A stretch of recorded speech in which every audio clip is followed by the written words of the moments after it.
Are here starting this out. Welcome to yet once again another Zonebreakers Online, number 7 at this point. Blazblue Cross Type Battle Tournament. Also funded by Maturino once again. So appreciate everybody coming in, tuning in. I'm here joined by the legendary man himself, Doggy Sandwich. I don't know why you call me a legend. Dude, your commentary is legendary.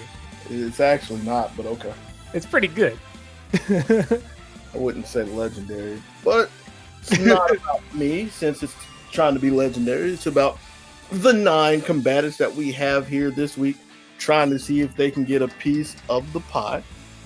Like you said, this is the 7th installment of Zonebreakers Online, funded by Maturino.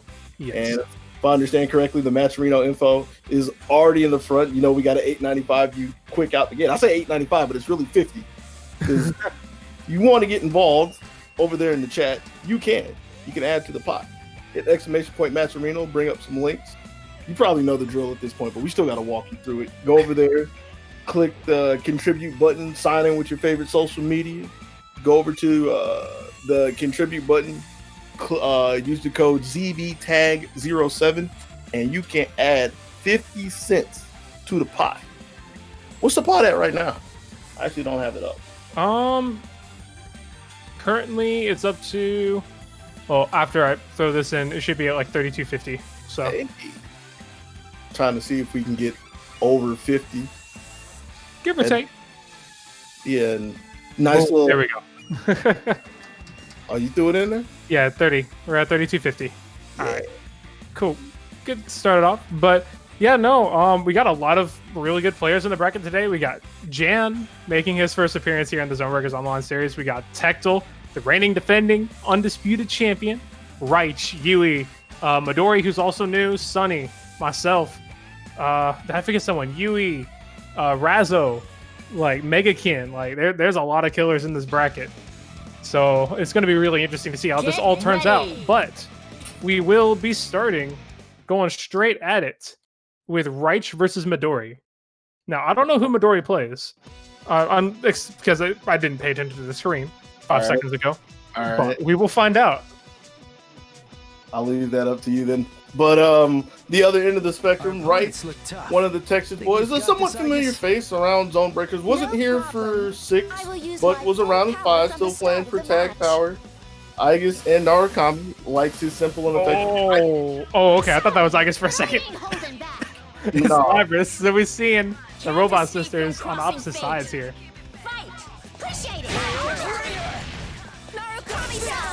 That was an important trade in the beginning because that would not have been a good sandwich for Rice to start out in. But still, for now, until he gets clipped with the 2B or 2A. Also got his burst punish. Solid interception from Midori. A little bit of a drop, but it happens. That's the kind of drop you don't want. Yeah, it's very unfortunate. Rice going to get a lot of ground here. Surprised that he didn't dump another meter into it, but also works out because it leaves him some push blocks if he needs it, since he knew he was going to have to play some neutral at some point. Or another breakout. No, that's the second 2-for-1 deal within the first game. Oh, here we go. Good 4P coming up from Hyde, and you're going to get a good conversion to the corner. No, drops it again. Unfortunate. Fortunate for Rice, if you ask me. Let QB rip again just to make sure the Midori stays in check. Closing out with his trade. 1 second. I think Reich is having some connection issues right now. Oof. We've been through a lot of tough battles together. There's no way we lose. All right, Reich said he's going to dip out for today. Connection's not up to snuff, unfortunately. Dang. Also, nobody's going to say anything about a one and done, huh? All the times that people complain over all the years about when this man won a match and he threw the deuces. Ain't nobody saying that. Dang. This is the first time I've seen any problematic with his connection. His connection is usually pretty good. So it happens. Unfortunately.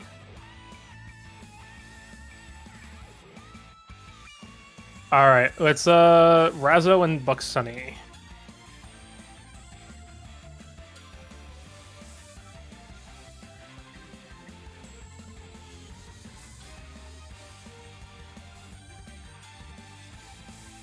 Yeah, it sounded like the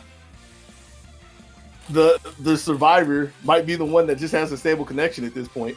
But Yeah, if he can get it fixed up, I'll let him run through losers, but we'll see how it pans out.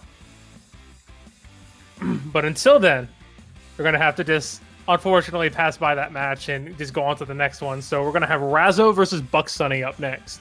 Or should we say Buck Wild? I can go with Buck Wild. Buck Wild. Buck Punchy. It's all Sunny to play punchy characters. He's learning a new punch girl, actually. Yeah. So I don't think it's going to work out for him too well. But he's going to be going against the consistent number 2 as of late. Because for all the times... Sunny's showing a 0 bar too. What the heck? It's not promising, but all right. Hopefully, what if the servers are just taking like a dump on themselves today? Could be.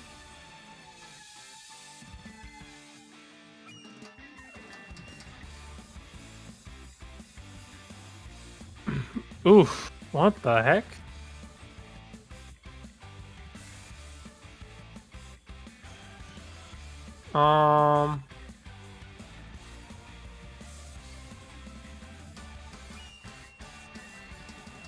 Yeah, we've got to change that. Oh my god, yo, Sunny. Sunny says that everyone's showing us 0 bars for him. What the heck? Alright.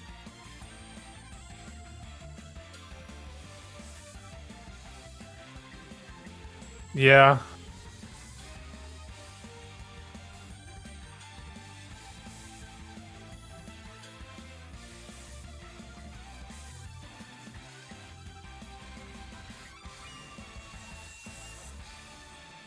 Dang, we're just running into a bunch of connection problems already. This is unfortunate. Okay, we're running into some problem. Too many problems.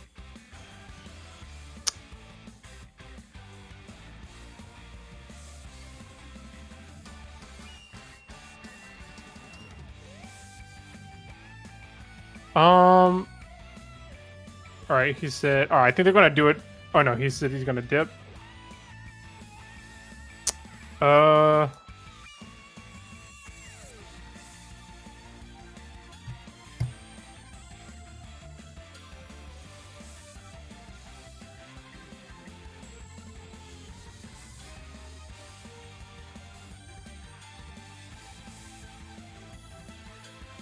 me try and see.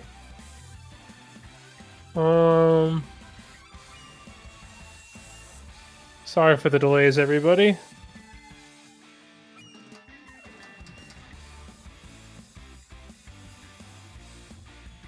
Yeah, he might be. This is a rough start, though.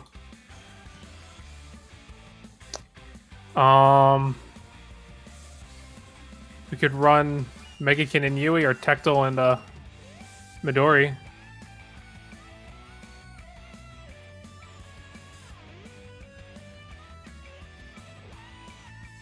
Wait, hold up. There's Jan. Okay, yeah, there's Jan. Okay.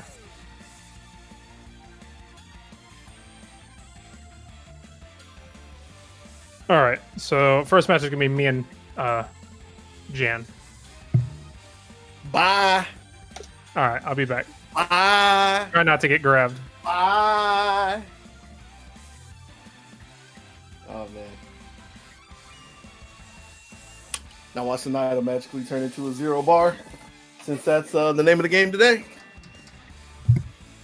But as you've just heard, a little bit of shuffling. Looks like we're gonna have a doozy of a first full match if we can get him in here. Sonaido, TO of his own, commentator of his own, gonna see if he can make it through a round of winners, but gonna be squared off against a monster of a newcomer in Texas's own, Houston's own, if I got the city correct, Jan. Now, if I've been reading the chats correctly, Jan, hasn't really been the sharpest in BB tag as of late, but what he would file as not the sharpest is probably still threatening for many a player. So it's going to be interesting to see how well he can go toe to toe against somebody who's been, having his nose in the grindstone lately, trying to see if he can really iron himself out and put his foot in the door of success in BB tag. See, Jan still likes to work with the most amount of health physically possible in the game, rocking the two big boys, double 20s, up for 40K. Gonna be a lot of life for a Mai and Yumi to cut through, but gonna have to see how that pans out. Sonata walked off saying, hope he doesn't get grabbed, and there's gonna be quite a few opportunities for that.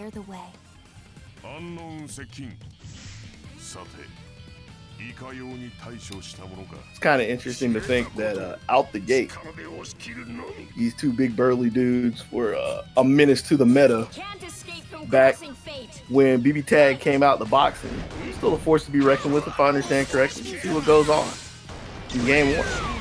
Whew. Sonata thought he was going to get out of the corner. Got flagged down by Jan. Jan dropped the combo because he was looking for the burst. Nothing doing, but he gets a lot of information trying to see what Sonata values, how sharp his reactions are. Eventually picks him up again, and Mai's not in a good spot. Dives out of the corner, but still can't get a hit. Oh, this is going to be huge. Base the DP. See, again, this is a little bit of the problem of the damage disparity here, too. You get a full free shot on Tager, and you don't even take half life. It's gonna be hard. Hitting buttons. I don't know what the drop was about, though. Might have been a little bit of a connection, because that was one that couldn't burst. Now, this is the burst that he has to look for. Jan can't find it. And Snato gets in, but it was just a setup for the suplex. Dunking Mai down, leaving Yumi by herself. She skirts herself out of the sandwich for now, but still under heavy assault. Got caught holding up back, but Jan wasn't looking for that one. Possibly looking for DP Spark Bolts. Letting the Thunder Cannon rip. Doesn't have the meter to close this out, but still looking pretty promising for Jan to take game one at this point. It would take a huge blunder for him to throw this game away. Finds the JB on the top side. That's going to be the first game. Going to text. Waldstein, Tager, win.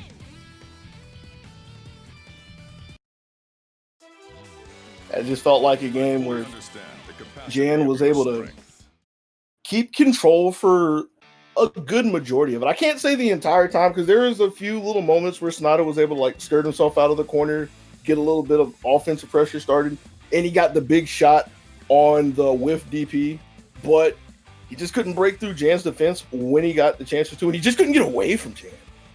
It's not like he was getting smothered or anything, but it's just hard to really establish some ground when you have normals taking up half of the screen, when you have spark bolts lurking around every corner, and then when you finally think you're going to get away, there's the CC, into walled 6P.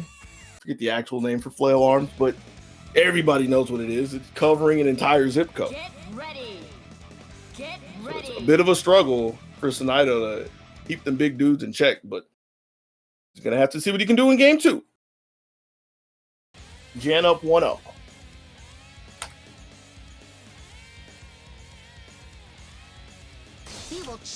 Sonata sticking with Mai Yumi. But first, we must clear the way. Pretty reasonable choice.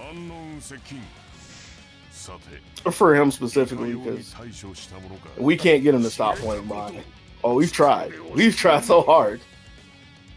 So, I'm going to start with Yumi this time around. See how that looks. I guess hitting 5A out the gate. I've seen the Twitter video. That's apparently a pretty good button. Much better start than the last time. Yeah, the timing on the CC wasn't so good. It wasn't clean. Didn't keep walls jailed, and that's the meter gone. But a swap. Oh, this is looking really good because there's no burst there. Not going to be able to finish just yet. So if he finds a hit, which didn't happen just yet, it's still going to take one clean look at a burst, which if you're just diving in, Jan doesn't even need to think about that. solid punish on the super. And going to get a safe tag into Tager. Now, Tager got cleaned up by a spear on the backside because he was looking for the gravitational pull. That's going to be about half his life gone. Locked out of burst for a second. Don't know if Jan wants to bring Wald back in just yet, but it's on his mind at this point. No, it is. Under pressure again in the corner, looking to see if he can armor out. Clicking the top side, no burst just yet. This is going to be one where he's needing it. There it is. Waited for it. Good look from Sonido. Make sure to hit the up back just in time out of the combo to get the punish on this. Has 2 meters, but this might not be enough to clip away at the end of Wald. And it's not. With a pixel and a prayer. Trying to see if he can get out of the situation, but he got crossed up. Spark Bolt, but it's intercepted by some ice shards. Gets the dunk, though. And this is really good for Jim, because he's getting all this before he even has to pop res. He only has a level 2 res, but he's still going to get a decent amount of life back. Using now just to guarantee that he gets a decent chunk. He's willing to take the 0, and he caught him flinching. He can get the finish on the combos, looking for the reset. But it's resetting the res. And a little bit of space for Sonido. Works himself out of the corner. Ice Shard that he doesn't want to pursue just yet. Just fading away. And now he's got to watch for 3 Spark Bolts. Jan looking for him in the air, slowly working over to the corner. But a push block. That was such an important push block. Just to get a little more space. Diving out of the corner with a charge. I guess I should say with a run. Specifically, he caught him in the air. This isn't going to be enough, but it's going to leave him in a bad situation. In the corner, looking for a flinch, flag down again. One more look for Jan. Can't stop the tech out. But a Spark Bolt! And he has a super for this. That's it. Jeez. The patience and perseverance of Jan. Just waiting and letting Sonido hang himself time and time again. Meeting him with the right responses to take game 2. And that was a game that Jan played well. That was an ending that Jan played well because we played out of a really terrible situation. But that is one that I'd honestly have to say Sonido did to himself. Because he got out of the corner, he got out of the right corner, and he was able to get away from Jan. But it was just the complete fear of this behemoth slowly trying to trudge in caused Sonido to like snap, jerk, flinch, and try to worm his way out of the corner and was stopped time and time again. Get ready. He's gonna need a little bravery to hold down the fort and shore up the defenses to stop Jan in game 3.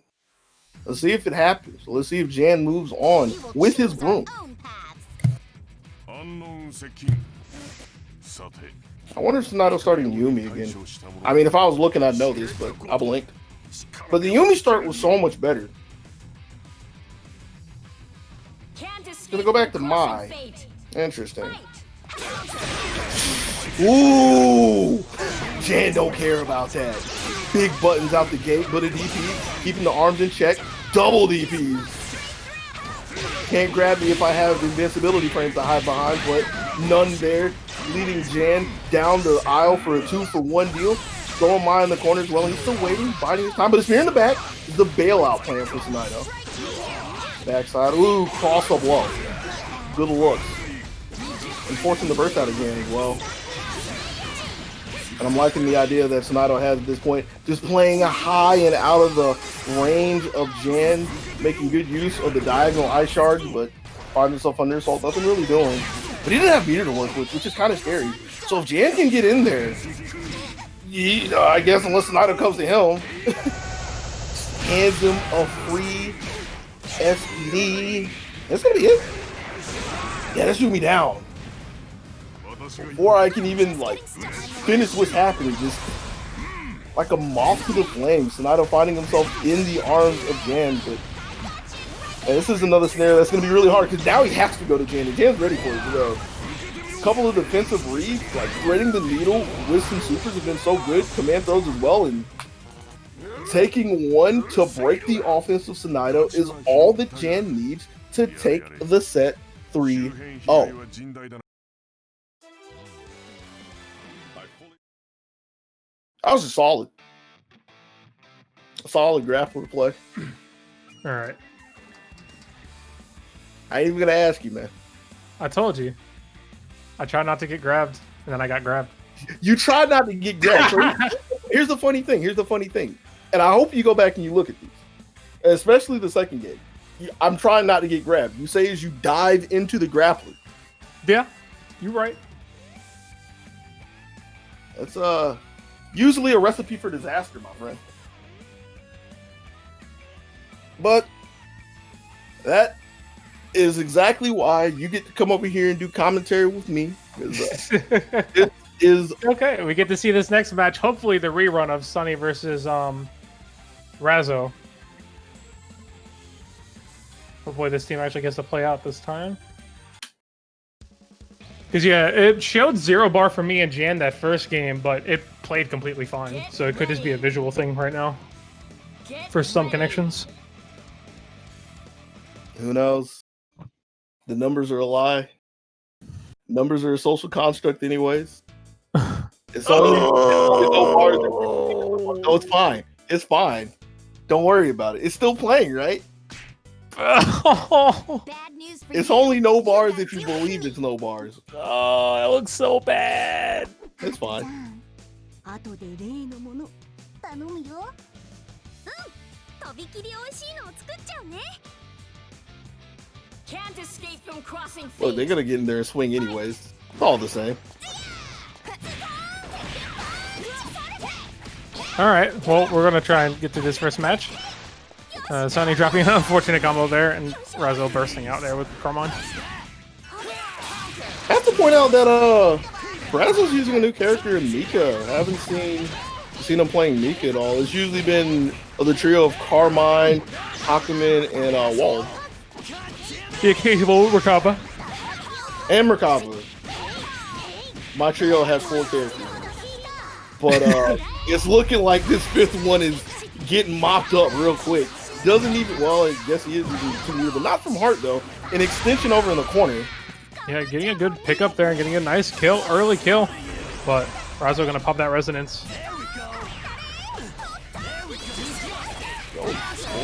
Tried to punish with 5A, but dunked under it with their 5B auto combo.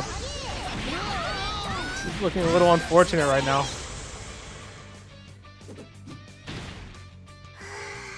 And with that, that's going to be Sunny just like rolling over Razzo in the first game.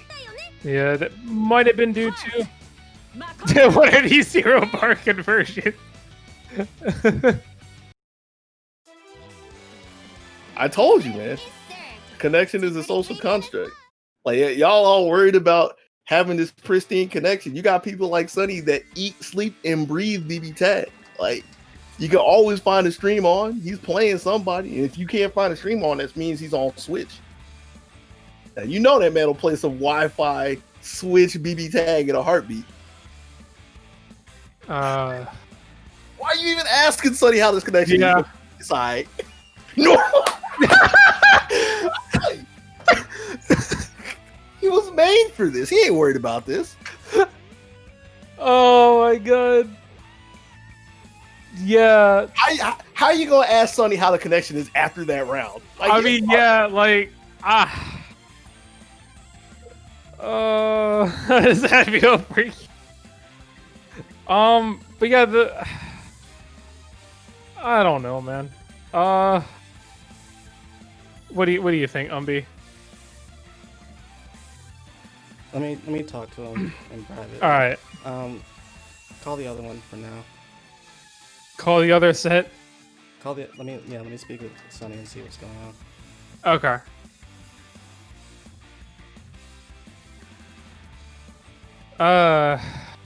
All right. So we're gonna have a slight intermission here as we try and figure out all these connection issues that we're having today.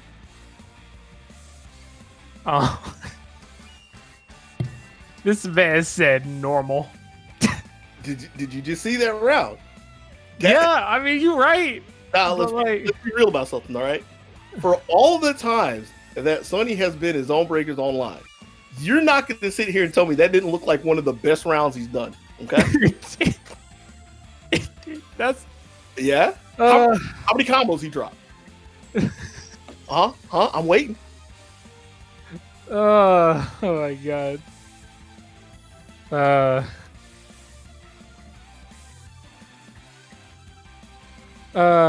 Sorry, Raza. We will get back to this.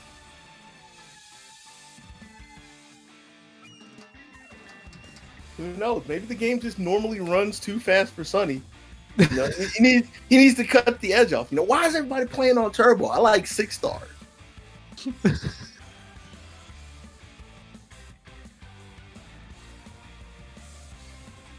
But that's something that's going to be sorted out in the backside.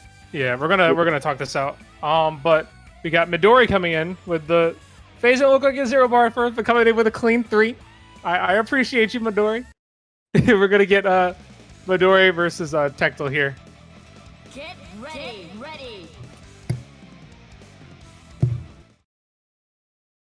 All right, so we're gonna get Labris Hyde versus Yumi Ruby. So this would be a really interesting one for sure. It's going to be easy and simple for me to say this, but I imagine this being a pretty hard set for Midori. Oh yeah, for sure. The amount of like neutral presence and lockdown that Ruby Yumi can do for you is just kind of ridiculous. Just even past that, playing against somebody who's yeah, fundamentally sound is Tectal. for sure. Starting off really slow too. Yeah, but it was an important start in my eyes because it's one where Tectal gets a lot of information. He sees that Midori doesn't just immediately dive on him and makes the read to take both of the to knock Labris down with a gunshot and take the orbital away with the Yumi assist. Like, just already showing that he has a pretty good idea what's on Midori's mind. Oh, good bait there with the aerial rave.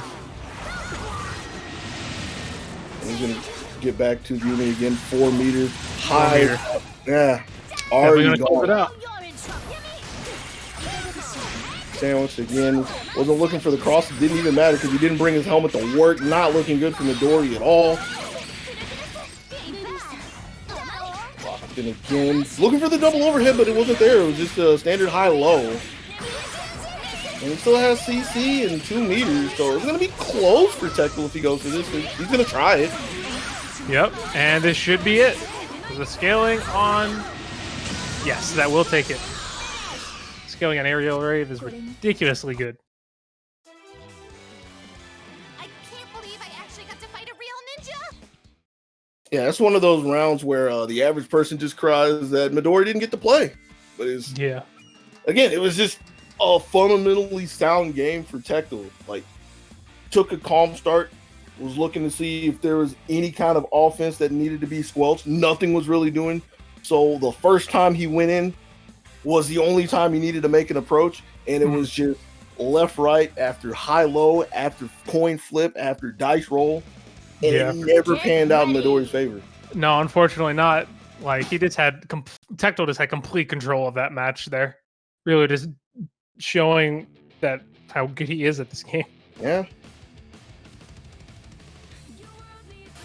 And it's really easy to just say he had control, but it's like the way he goes about it. It's the kind of thing where it's like, well, why don't you just push block him off? It's pretty hard to push block what he does. You have to find the real specific times, and you probably still have to guess 2 or 3 times that make it happen. And some of the times, especially if we're talking about sandwiches, you got to block something in the first place to push block. See if that happens in game 2. Midori with a more aggressive approach and getting a CC out as well. But what happens with this? Absolutely nothing.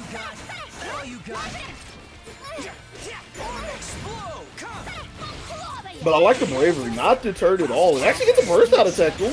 Not a direct punish, but met with buttons. And things are looking so much better in game 2. Ooh, empty assault wall. I almost said empty jump or empty air dash. Both of those are not technically right, but you get the idea. Hit the ankles.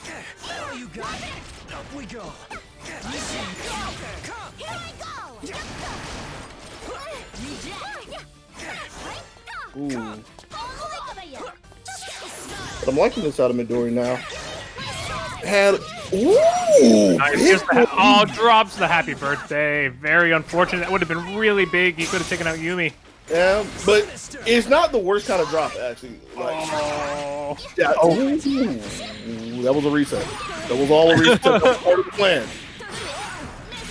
trying to make sure to get the assist back again at the end of the day. It was all set up, waited for the burst, going to get a nice hefty punish on Labrys. Keeping the meter as well, because again, with the bit of offense, Midori showing you don't want to dump everything just yet. Gets us all across it though. Don't know about that one. But still in a pretty prime position as Tectal. Until he got cleaned up with a 5B. Is he going to burst? He didn't. It was Ruby done. We're trying. No. Not without CC. And the thing that was really sad is since that didn't work and the timing of Hyde Super, that just lets her tech out of the corner. But still, again, Midori this second round is showing so much bravado going forward. And it isn't working out for him. Oh, he could have just supered. Still okay. He could have supered though and taken out Yumi. Now he has to deal with both of them here. Yeah. It's the high-low. Good burst. Saving Labrys while he can. Oh, gets eaten by the overhead cross-up. Now you're in trouble. And gets hit by the double low. Unfortunate.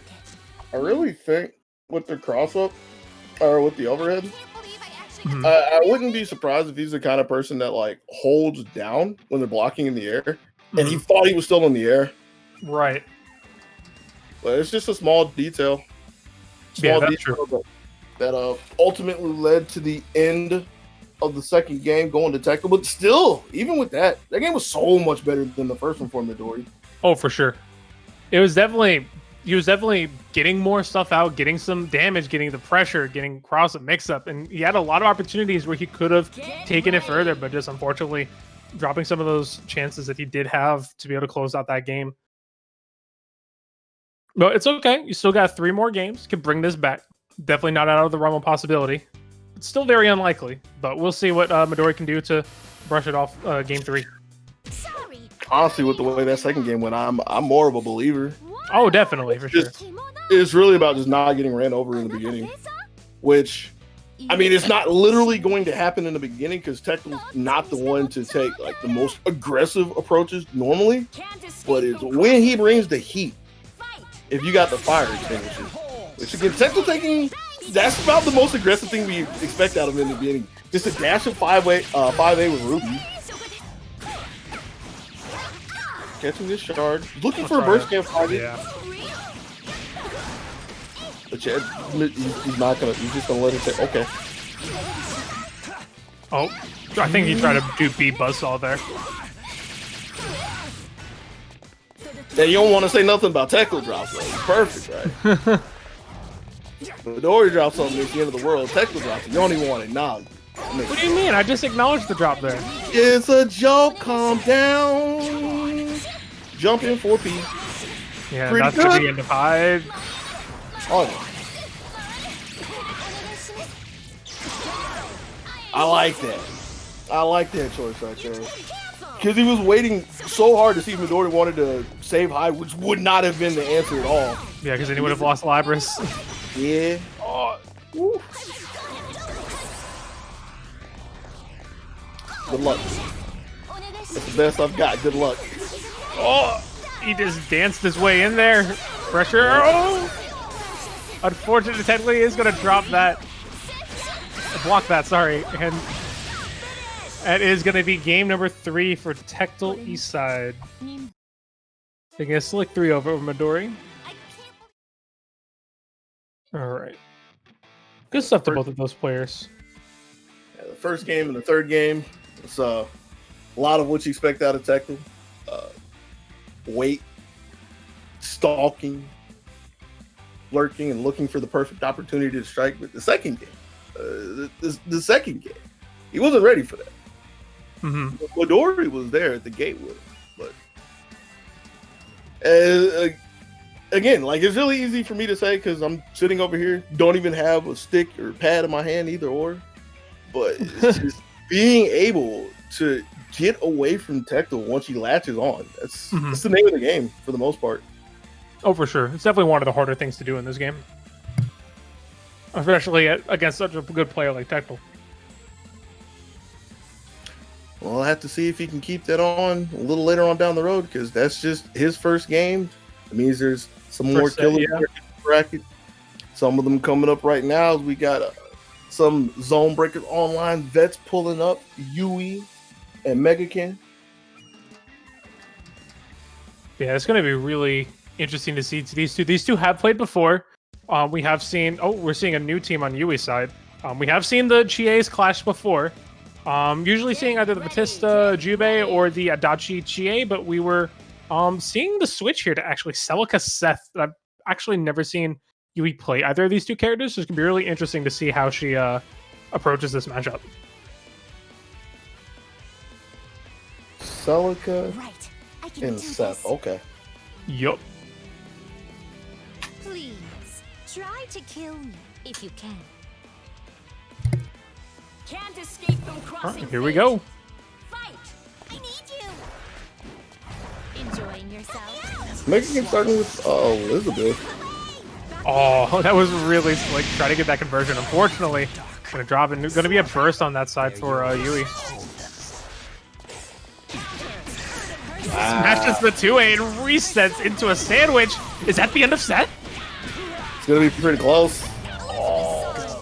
So much damage, and there goes Seth. 2 interactions and Seth is down. Yeah. Megakin putting in mad work there. Super quick. And it's kind of funny because you think back to the start of that, like you said, it was just stopping a run-in with a 2A. That was the beginning of the end of Seth. Imagine if he had started with anything else, he would have been dead. That one was the DP one- out. No! Is she done? Unfortunately, that DP, I thought it was good, but then Yui managed to get the switch to Chie.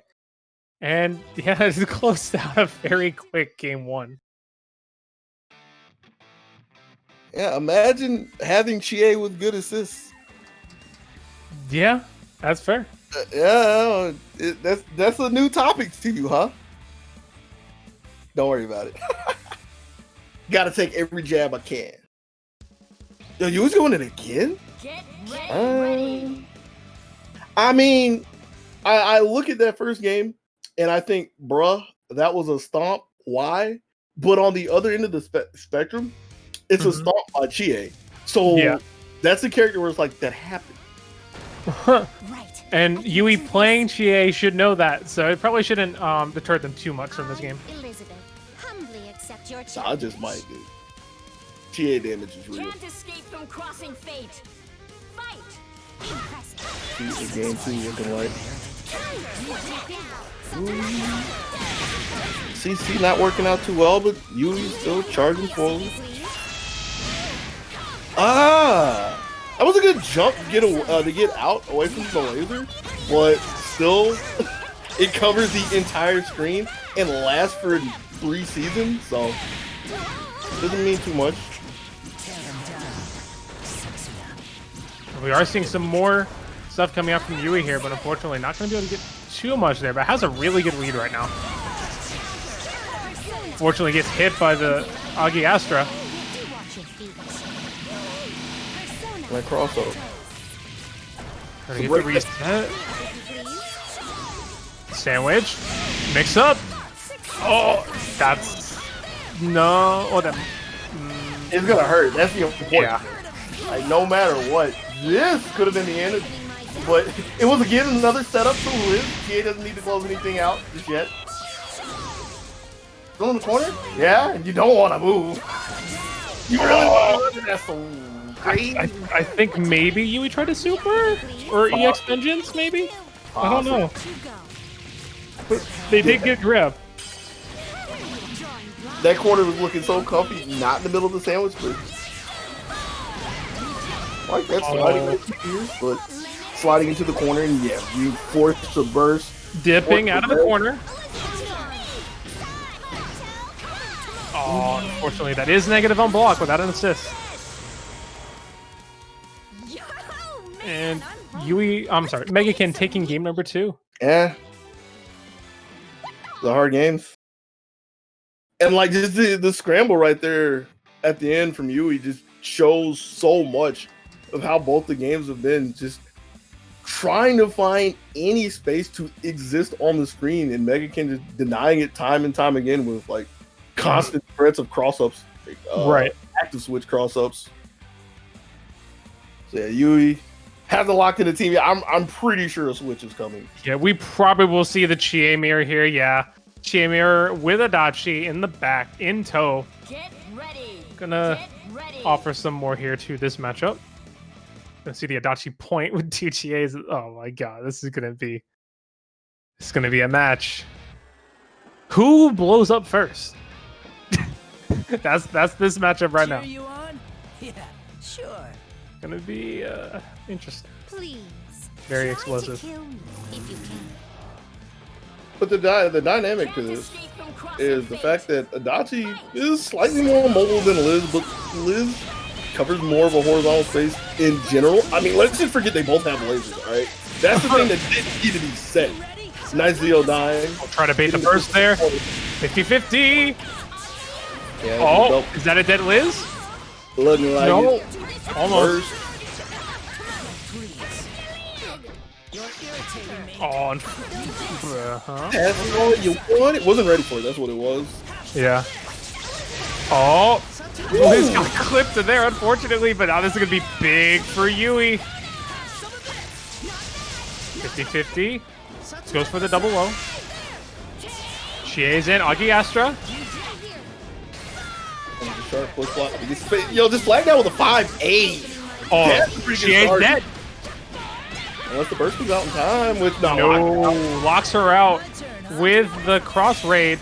Oh, manages to get in though. Elizabeth trying to.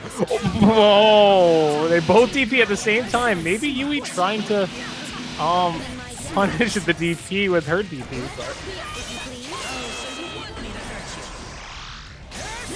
Can't out of the sandwich.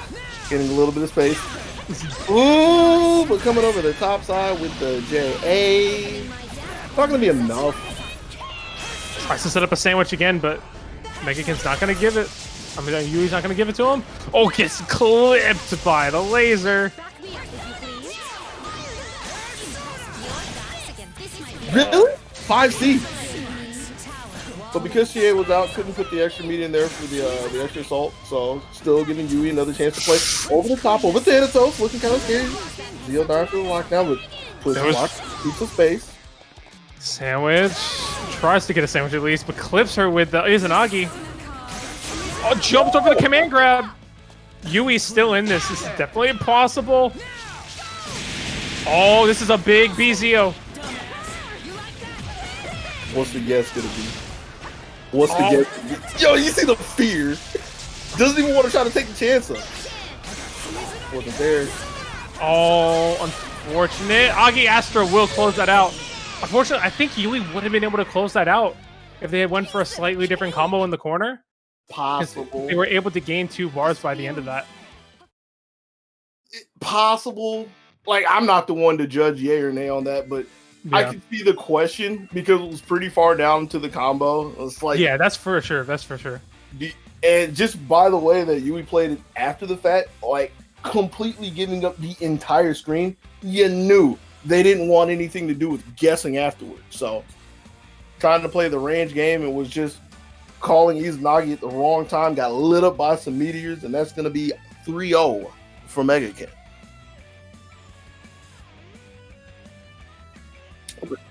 All right, hold up. Umbi, what were we doing about Sunny? All right, so Sunny just tried to join. He's still getting 0. He's gonna try and talk with his ISP.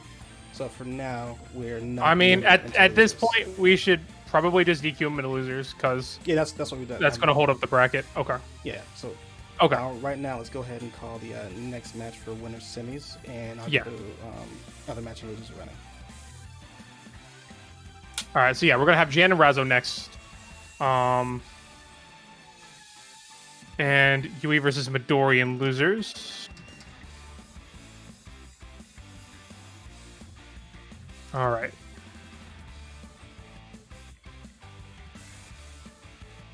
All right, so we're just waiting on Jan to come through. He might be... should be here.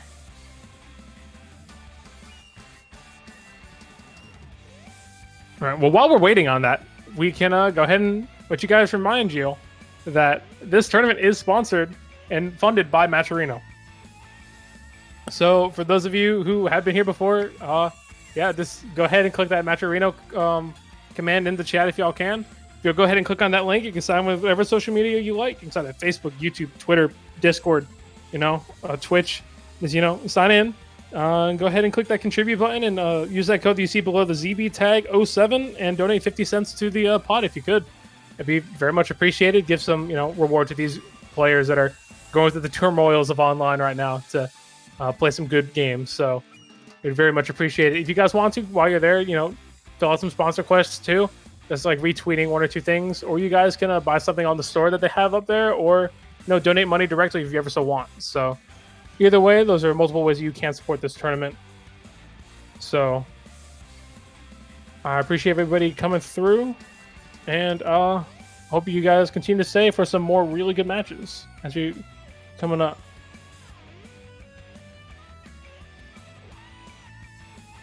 So up next, we should be having Razzo versus Jan.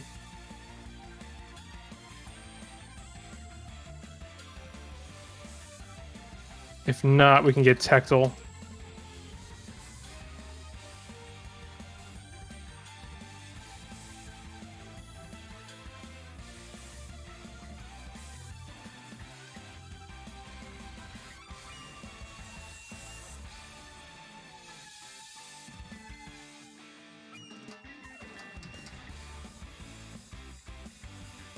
All right, so yeah, we're just gonna have Tectal versus Mexican, or whoever gets in first.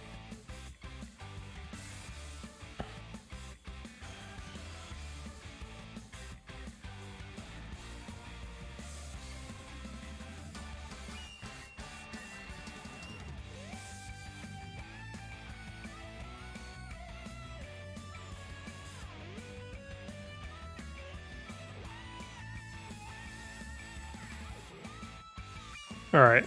All right, I'm gonna back out. Check Sunny's connection because we have to play on loser side.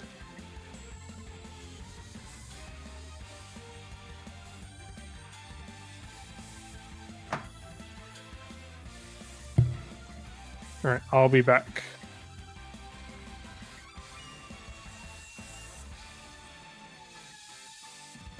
That means I get left in charge again. That's great. But it's one of these rare games.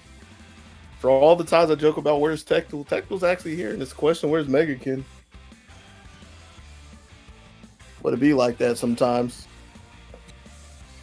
Trying to play the game of musical chairs, known as working through online lobbies. You got to be thankful that it's online lobbies, because some games don't have that luxury, There's Megakin. It's going to be pretty amusing to watch. Staying with Liz Chie. So you're talking about a character that wants to set up a nice little comfy spot for her stick of dynamite to exist. And the trials and tribulations of two chicks just trying to keep them in check. It's either keep them in check, or whenever they get a knockdown, just making sure they can't worm away, especially Chie. I see a lot of people tripping over your Chie counter. But it's such a fast recovery move. Let's see how this pans out. This is one of the two games of winner semis here in Zonebreakers Online 7. Megakin with the Liz and the Chie. Tectal starting with Yumi and R.O.B. Getting stats up, Thanatos. I'll get the right T in there. But that was a T that was not crossed by Megakin that allowed Tectal to jump out. And that's such a huge tap. Even though that wasn't a full combo, that takes away the CC. More importantly, takes away the burst. So leaving Megakin in a kind of scary situation, but leaving the ground for Megakin to run and eventually get slapped in the face with a 5-8. Coast to coast, and Aerial Rave just to tack on some more damage, looking for the sandwich. Wasn't entirely ready for the tech in, I believe, or the tech out of the corner, I believe, but the JC was looking good, catching up with the 5-A reset. Megakin specials, but doesn't have enough range for Thanatos to get the pick up afterwards. So that's going to be another CC wasted, 2 meters as well, and that's going to be the end of Chie. She falls onto R.O.B's 2B. Making sure to maximize the damage, looking at the bottom left to close that out before the burst can come back to save the day. Liz by herself and only a level 3 res inside. It's going to be pretty hard for her, but not out of the realm of possibility. I guess the real question is, where are the hits coming? That's a start, but not the one that Megakin was really looking for. Was able to tuck just in time and gets the counter. We're still keeping control, but not any real notable damage at this point. And the burst just making sure to minimize the damage that happens on Tectle's end. Trying to clear the high bar, Thanatos so good. Man's been out there doing that for years, all the way from P4A. Woo! Ready for it. Baited the DP. And has 4 meters to clean that out. That's going to be the first game for the East side.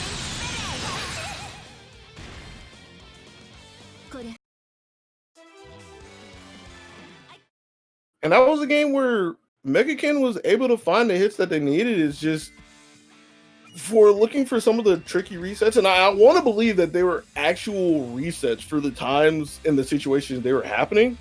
It just didn't line up correctly. So maybe a hit happened here or there, but it wasn't like the full conversion needed after the fact. And that just gave Tectle too many times to play. Can't even really say I feel like Tectle was oppressive at any point in time. It was just stalwart defense. We'll get a little more of it as we go into the second bout.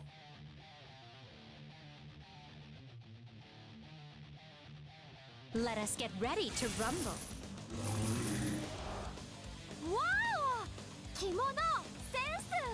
あなた芸者？いいえ、忍びです。どっちにしても超クール! Can't escape from crossing Ruby's fate. just far too happy to be here. Here we go, game 2. Opening my gap.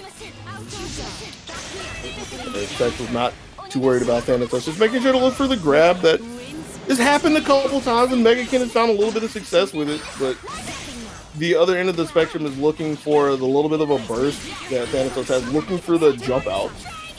But it's a really specific timing. Also could look for hits as well with it if Tectle's looking to hit the Persona away.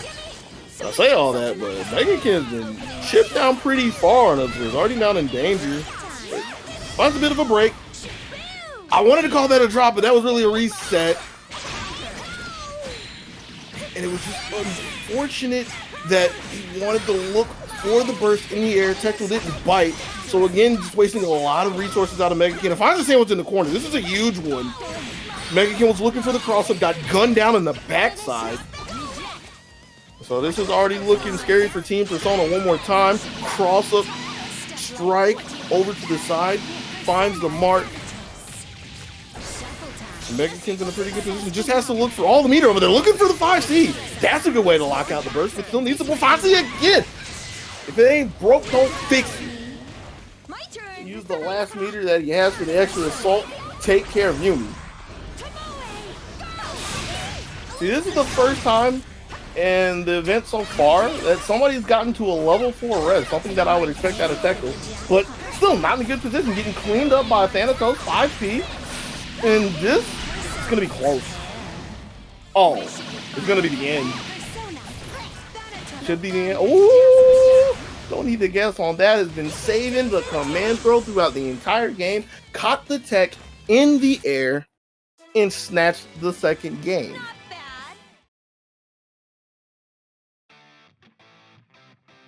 And that's the kind of magic I expected out of Megakin to bring us to a 1-1 draw.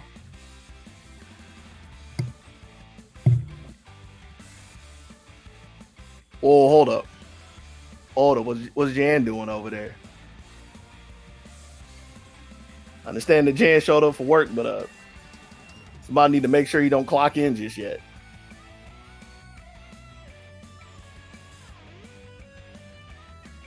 See him foaming at the mouth down there, ready to grab somebody by the throat. But gotta wait a second. We still got to get through the first game of winter semis, the first match of winter semis. I'm gonna fix my terminology at some point. There we go.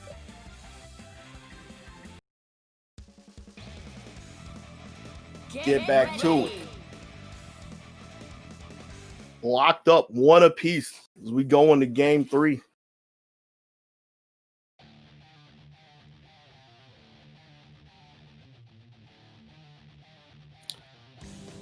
See if Tecto can close up the holes in his defense, or if Megakin's going to be able to poke, prod, and pierce time and time again. Because even with Chie, it's not like either one of the characters got blown up. Not even in the sense of a reset, really. It's just nibbling away with decent, notable amounts of damage here and there. So it's a question if Tecto can get something started. Just really simple to say because it's happening right here, but just making sure to keep Megakin in check whenever he's on the defensive.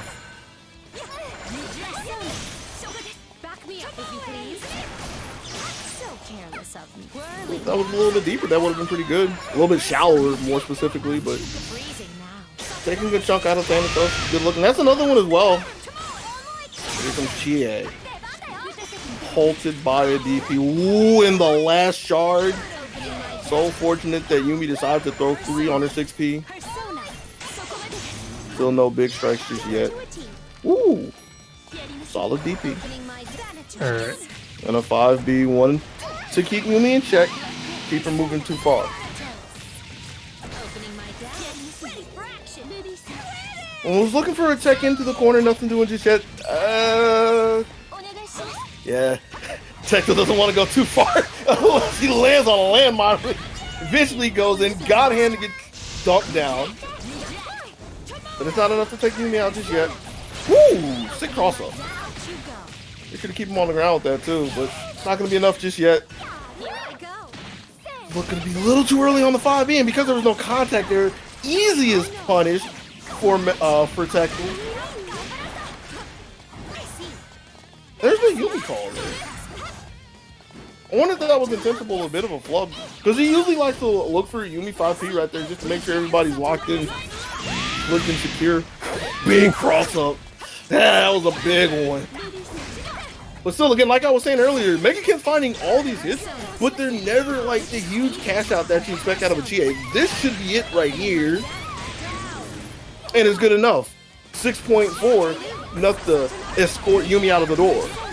And still, again, this is Tecto, armed with a level 4 Res Ruby, getting a lot of meter to play with, gets a bait on the throw, didn't land when Megakin was looking for the catch, but a missed buzzsaw.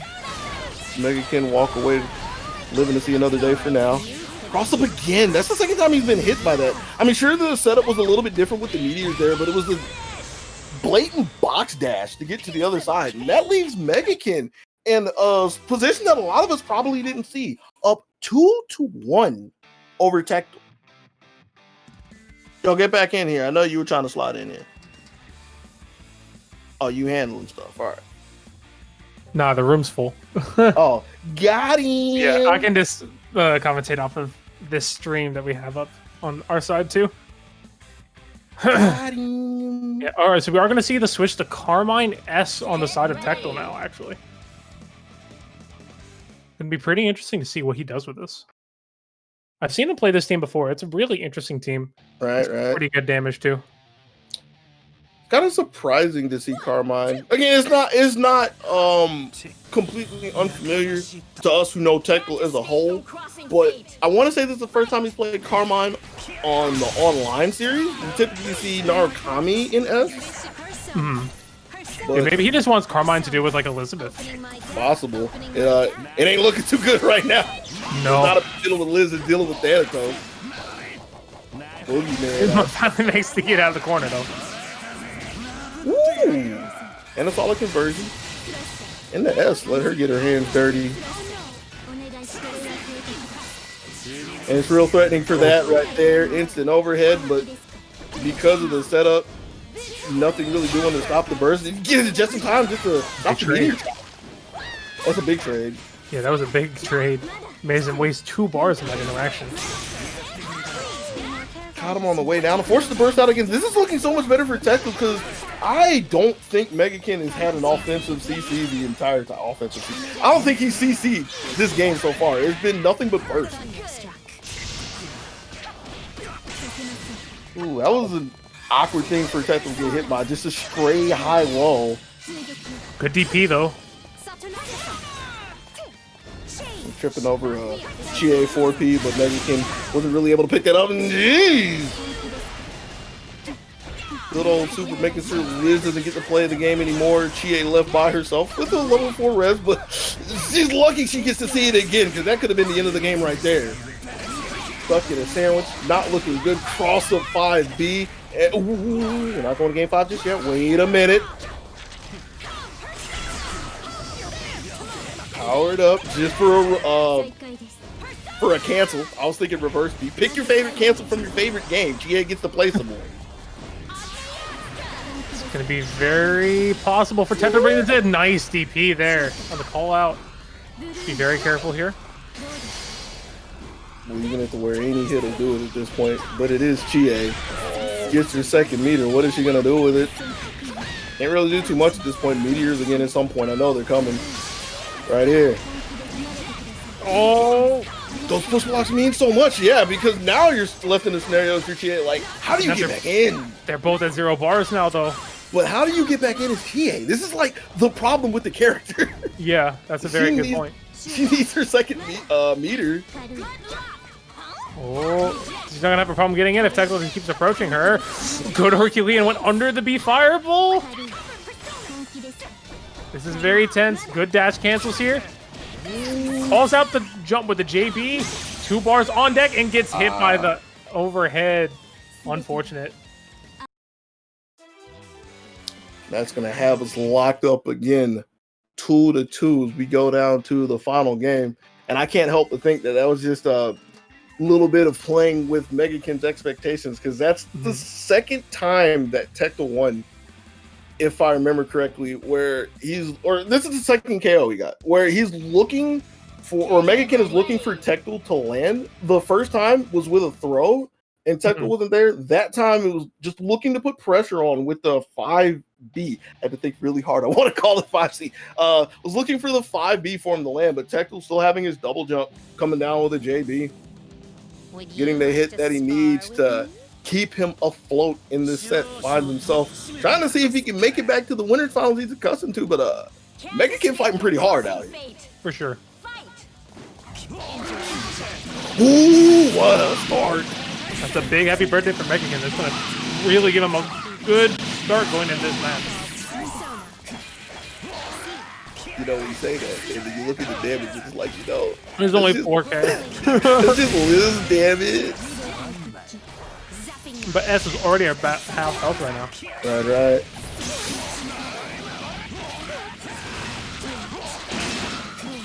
And that's the big equalizer right there, getting to the backside and ready for the burst as well. But a drop. And that's a monstrous drop right there because that's one that gets punished hard by Chie. Now, the real fortunate thing is the fact that there wasn't a cross combo right there because that would have been the end of S. Oh, for sure. And she still gets the fight. Looking for the sandwich here. This is the crucial sandwich because there's no burst to say, oh no, I'm looking at the wrong side. Gotta bait the burst. Wasn't ready for it. Oh, I think maybe wrong. Really? Playing with the expectations, finds him in the air. There goes Liz. Oh, good grab. And now Esso's down. It's going to be Chie versus Carmine. Popping that res. Agi Astra. Oh, it gets crossed up. And Megakin knocks Tecto into losers. 3-2. That was like a real interesting, I literally have to say interesting how that panned out because it's like Tecto comes in, right? And he's under Megakin, right? And the implication is Megakin's jumping to get around the incoming, come down and put a meaty on it, right? I don't know if it was the fear or what, but Megakin's looking for the meteors in the air, right? I want to believe that Tecto thought that either he was under the far meteors, or that he was far enough to where he was already on the left side, like on the player one side, and he wouldn't have to worry about like the one stray meteor that hit him. But even with all of those assumptions, Mega can help that situation so much by air dashing in the air as well. And it was an air dash that you couldn't see. Right. Because of where the screen was scrolled, it's one of those things where you just had to knew it was on his mind. Right. And it was hard to see even then too, because you were blinded by the Agi Astra as well. You had to deal with that covering everything that Megakin was trying to go for there. So. Wow. Yeah, that's something we'll have to catch up to when we get to those matches, because already have our second winter semis on deck. Gonna have Razzo coming in with his Mika one more time. Mika Carmine. He's squaring off against, I want to say, the new star of the show at this point, in Jan with Wall Tager, 40k. Health don't matter too much if you're the one swinging on people. Dash into A, trying to see if Razzle was too scared. Which, I mean, Razzle did jump, but it wasn't a jump that led him to getting hit. In fact, it was one that led him to getting hit. DP just to make sure Wall doesn't go too far, but he ain't going nowhere when he's coming over the top. Big knock to the dome piece. Whew. But the wheel was sitting out there long enough. Just to trip Tager up. Didn't really get anything started. Just big 5B. Doesn't mean too much though. Oh, this could be good damage to heal there. Oh yeah. Oh, that's dead. Easily stepping up, immediately using the super to make sure Wall can't come to save the day, leaving him on his own. But when he comes in with 2Bs like that, it's a good start. No, swing. But all the swings don't mean too much if you can't get the buttons out in time. Razzo making sure to keep Jan in check for now. Burning a lot of time off of his res as well, but the res is kind of negligible at this point because it's a level 1 res. One that he's not going to really do too much with is Mika's coming in one more time to make sure Wall can't get thrown out of the corner. And I'm liking that. Just fade away, see if Jan wants to hang himself. And the safe assist DP. Yeah. Little too slow on the draw right there, but with a 12 DP right there, I don't think he was finding that any day of the week. No, he would have got clipped by the end frames of the Blood Wheel anyways. That's the first one.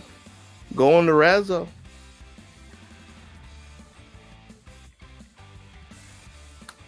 Oh, one thing Megakin did say is that that last set they actually used their air DP instead of actually an air dash to cross up Tectile at the end of that game. So you couldn't even see it. Anyways, back to the match that we do have. That was a very interesting first match. Very good happy birthday to start out the match, and then Razzo kind of just kept that momentum, kept the pressure going, and closed out some really important kills with this high health team. Right.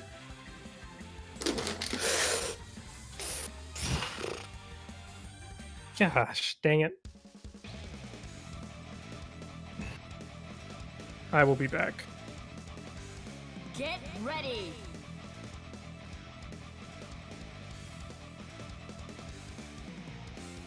Yeah, it'll be fine. I say it's gonna be fine, but did the lobby actually freeze? Get ready. Razzo did say that the lobby had desynced for him earlier, so yeah, we'll see what happens. Keep an eye out for the next few matches. Are you ready for Paco Bell? Looking scary for a second, but I think we're good over here. Getting into game 2. Game 2 of the second winter semis. Zonebreakers online 7. Throw all the numbers out there. 227. Can't escape from crossing. Somebody's lucky lottery numbers for the day. Might be Razzle's with the way things are going. Using a whiff cancel from the 2A I believe that is, if I remember my Mika buttons. It's to get a bit of a bait, and it's a bait that Jan doesn't look like he wants to take too lightly. A little bit of a retort there, but the damage kind of favoring Razzle in the beginning. Maybe not for long. I say not for long, but those were a couple of opportunities left on the table for Jan. Just a little slow on the draw, a couple of times let Razzle straight away from danger. And now Razzle gets to gnaw away at Tager over in the corner. DP was looking like a good idea, but because of the switch, Carmine able to block in time and get a big punish on this. And even though he's losing a lot of life on his end, he's taking a little bit more out of the tank. Gonna get a good chunk of that as he goes to the backside and let Mika man the front side again, and a cross up block on the burst. Yo, Razzle's got all the answers. Looking solid. As the meter, I don't know if that's gonna be enough for Wall. Yeah, that is 20K left on the pixels, but rough out there in the streets for the big boys. The block, I believe he got a block on the cross up. He might have still been left in blocks and didn't have to worry about it at that point.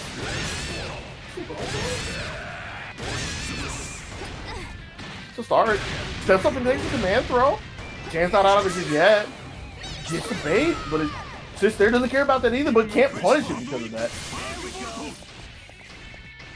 So go ahead and call and take. Those are the kind of things you expect out of grapplers right there. You get just a raw jump over something in neutral, and you expect to jump in punish, which still takes the SPD. Doesn't matter too much though, as Razzle trying to keep control. Get the burst out of Jan as well. Jan, simple confirm, down the super, just gonna be in the corner. What's the mix gonna be? DP, and he caught Razzle jumping forward, even though that still would have put him in the air nonetheless. And from one of the scariest situations we've seen throughout the entire day, Jan was able to claw that one back. Yeah, with the way that was starting off, getting put down to danger pretty early on both of these characters, it was looking rough out there. Like there was a point, especially when Wald got down to a pixel, like I had it wrapped up in my mind. But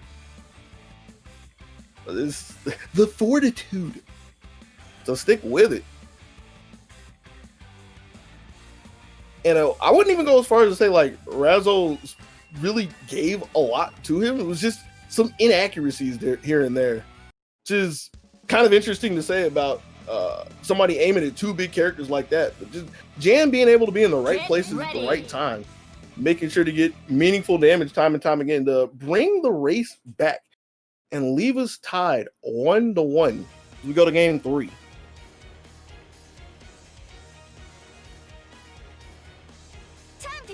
All right, sorry, we're back. I spilled water. All right, never mind. We are back. Back here to help out Doogie talk about this match. Can't escape from crossing fate. All right. Keep going. We're going over the top, I'll tell you that much. Jan taking a page out of Razzle's playbook. Getting sick and tired of hitting by the ooh. I mean, it always looks so monstrous when Walt comes in with that, either on point or on assist. Finds it again. Very good. Oh, gets a tick throw there, and this is going to be some big damage. That's probably a dead Carmine. Easily, because he has another 2 meter for it. But that looked kind of funky. And the reason why that looked kind of funky is even with my sound off, I could visually see that there was a hit there. But it was weird to realize that it was Walt getting hit in front of Tager. Right. Oh, DP assist! Yeah. Oh, good resonance. Doesn't want to go off into the silent night just yet. Razzle trying to see if he can get a comeback. Oh, tick grab of his own. Good start.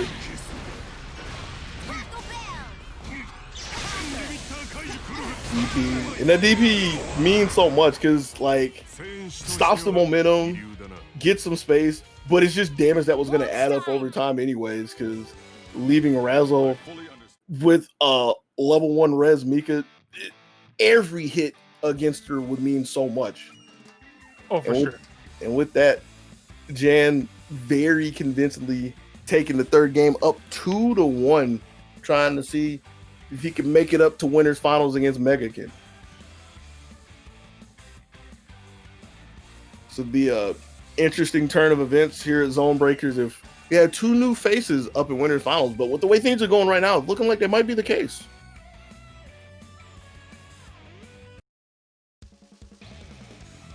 Yo, Razzle's really about this Mika right now. Get ready. Yeah, they're trying to make it an all Texas winners finals right now. They're very close to doing that. 1 game away. Where's Razzle from? Razzle's from Florida. Oh. I'm about to say. Oh, right. Escape from crossing fate. Fight. Right. Ooh, and you knew it was on Jan's mind with the way he went up to the board looking for that burst. Didn't get the best punish on it. Actually didn't get any punish, but he knew what was coming.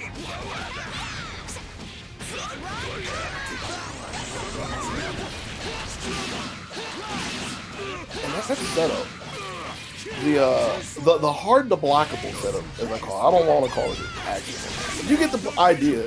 The Mika command throw with the blood wheel, such a pain in everybody's side. Like, I've seen Jan try to shuffle through so many defenses against it. He hasn't found a clean answer to it, but it's hard. It's really hard. Woo! Oh, good DP. Yo, check out the wingspan on that man, though. Oh, it's good. Yeah, it's good. I think he was really trying to get down there and get like a 2A in there first, but it still panned out for him, leaving Jan in a really prime position to take this entire set. All he has to do is get to Carmine, who's fighting back. Wait a minute. He missed the tick setup in the corner, and Carmine killed both characters off of that. I'm on another level. Jan put all the cookies in the command throw basket right there at the end, and forgot to go to the store and buy an extra set of Oreos.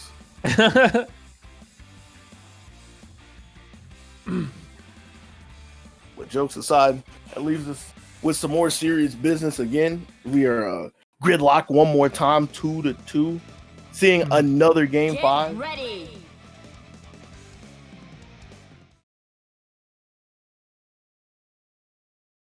Double game 5. Double game 5. Yeah. Nice. Always great to see good game 5s. The longer the set, the more you can have fun watching them. Probably a bit more stressful on the players' end, though. It literally has to be. They're playing more. unless somebody just gets rolled the last 3 games, but it's not the case right now. No, these are very competitive.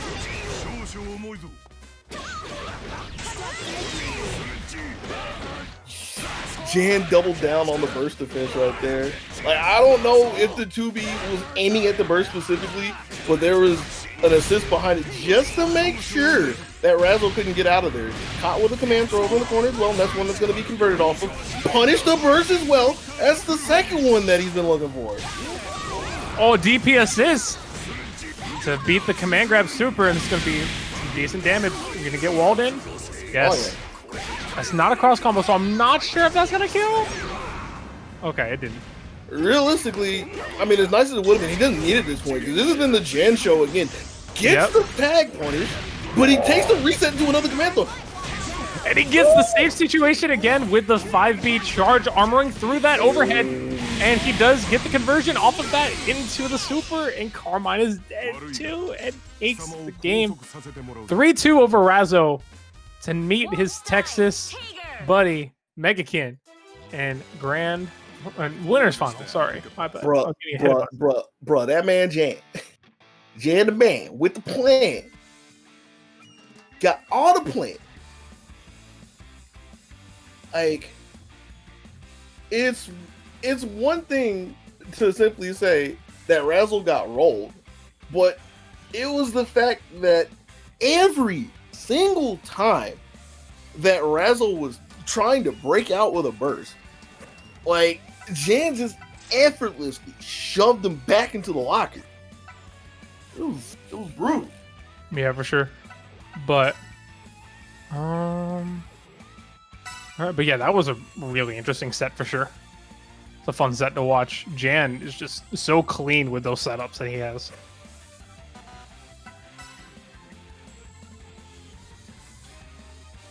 All right, now we're gonna go down to the losers quarter side. But first, I believe we can share the Matcherino ad.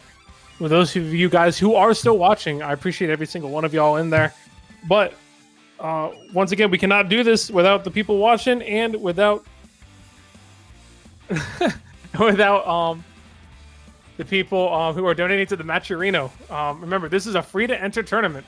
Nothing out of the pockets of the players, and they still get to make money for placing well and entering in this tournament. So you can just go ahead and sign up with your favorite social media, hit the Matcherino command in the chat, and then just go ahead and use that code you guys see on screen, ZBTag07, and you guys can add a free 50 cents to the pot, or you guys can donate and as well if you'd ever so like. You don't have to, though. You can just get that free 50 cents in there and call it a day. So, all right, bye. Bye. Just read your last rights. Last rights known as the Matcherino ad. Before he has to go to the chopping block and fight Tectel. It's a match that's happened before, but it's really odd to be calling this as a loser's match, a lower match, a bracket of alternative success match, whichever phrase you like to use. But it's one where we find a couple of usual suspects in some interesting scenarios. So, as Tectel finds himself in an unfamiliar spot after one upset, let's see if Zonaido can keep the trend going and take Tectel out of the running for the Matcherino Bucks. Here we go. Zonaido starting Yumi again, still playing Yumi Mai. And Tectel, guess he's just been feeling the momentum of the Carmines going on. He's gonna play Carmine S for this one. And maybe he was just too lazy to switch his character. I can see both of them happening. But finding the hit with the 2A, stepping up, didn't believe Zonaido would commit to a counter right there off of his back. A literal counter, not the DP as well, mind you. So that's a meter going away from Zonaido. Doesn't have anything to convert into a cross combo there. Was a little late on the active switch. But because he doesn't have his meter, there's nothing to burst here. So that's gonna be Yumi gone before I can even get myself really situated in this match. Liking the idea right there from Tectel. Instead of just jumping and taking the meaty JA, goes for the cross-up sandwich. I guess if it's a sandwich, that should imply that it's a cross-up. Work with me. Zonaido's over here trying to work with a level 2 res. Ooh, and he finds a good one, but can't really get anything. Damage means a good amount right there. Same thing for Tectel, though. That's damage data. Zonaido's not really going to be able to get back because his res is running out. Finds another long lunge. Now it looks really hard. Which is why Tectel knows just sit and wait. Like, how do you want to get in and try to come into the fire? Looking for a throw. That one was no good, but eventually just jumping over the top side with a JB. JB or JC? JC. Had to think about it. I used to play S, I promise. Found the good button that caught Zonaido asleep at the wheel, and it's going to be the first game for the East side. Is he thinking of switching? There's no way he's thinking of switching now of all times.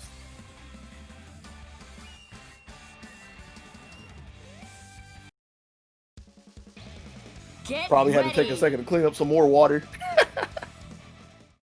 Was he starting Mai?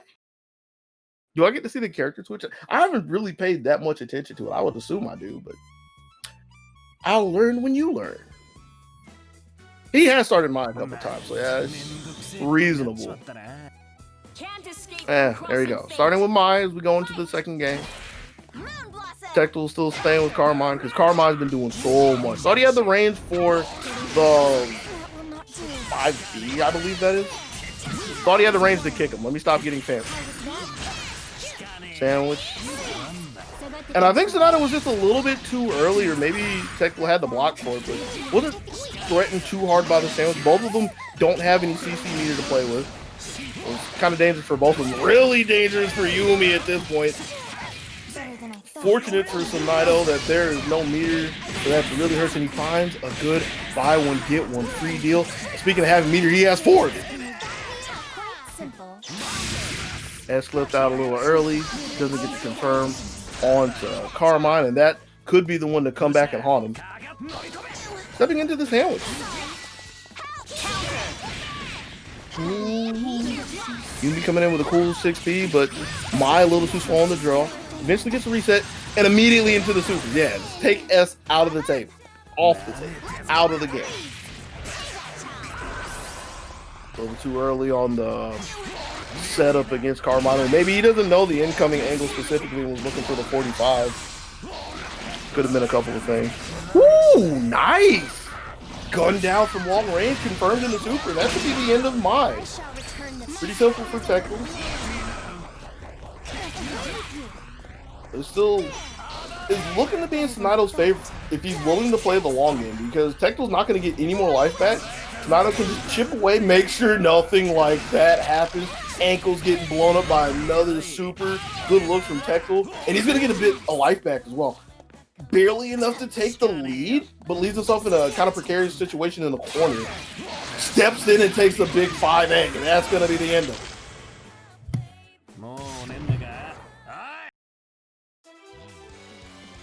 Target's combat level.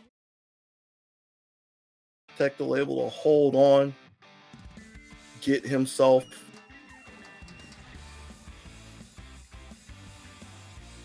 Now hold up, I need to talk to my streamer real quick. Hey, streamer, what's happening? What's happening? Yo, where's my overlay over here? What's my game count? Oh my goodness. The game count is 2-0 Tecto Lee's side.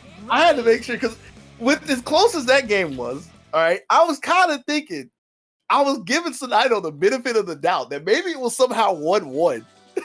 But that's what I get for believing in Sonito, right?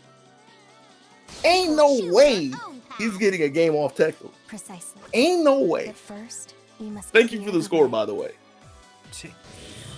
No problem. Let me fix that for you, though. I got you. 1 sec. Take your time with it. Because even then, I'm still going to ask you. We'll get it. We'll get it. I got a game 3 to worry about. Ooh, the defense from Tecmo. Making sure to keep the skies in check. Stepping in.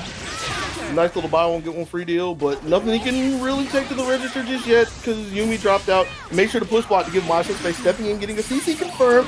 Aerial raid over to the corner, and this is going to be the end of Carmine. I thought it was going to be the end of Carmine. Yumi couldn't get out in time just to get back in with a super, so Carmine lives to see another day, but it's going to be a while before we see him in the front lines. A couple of fakes, couple of baits. Caught S reaching. She got taught that it's ill-advised to go against the might of Mai and Yumi. Carmine gone for coming in to try to save the day, and it's not looking good for Tecmo. Not looking good for him at all. Feel like this is the first time you've seen anything less than 4 over there in the res meters. He's still trying to step up, gets halted by a couple of ice shards, met in the air with a DP. And that's the throw that we were looking for a little bit earlier. And with 5 meters, Sonito immediately shows me why all I'm worth is a couple of words over on the sideline as he finally gets on the board. Is like treading a snowy path. So what's this looking like now? Are you still working on that? Don't worry about it. No, it's 2-1. 2-1 technically. I got the score right now. I appreciate, trust me, I appreciate you trying to make accommodations for some low-tier commentators like me. All right? All you got to do is just keep an ear out for me right now. We'll be good. We'll work it out later. I got you. I'm inside your head. This is your conscience speaking. Now, you don't want to be my conscience. That's a heavy job right there. It don't pay well either. Get ready. Word. Just like I have the score, I also have the character sheets, and I see that we not taking kindly to giving up any games to Zonebreakers. But first, we must As immediately after Carmine and S go down, you see Tekla switching back to R.O.B and Yumi. I don't know if he plays that color Yumi. I feel like he doesn't. Looks odd, but it's not the most important thing right now. Classic CC from Tekla. One with a pretty solid start. And got a defensive burst out of Sonato that he eventually gets a throw from as well.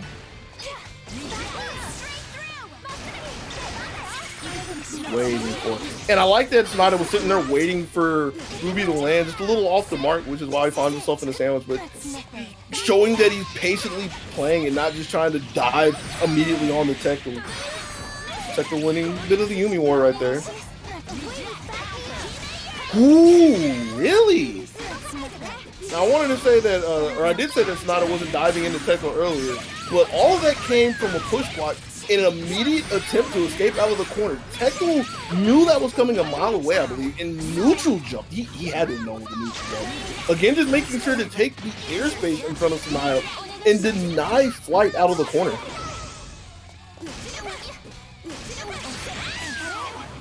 Cross up, JC.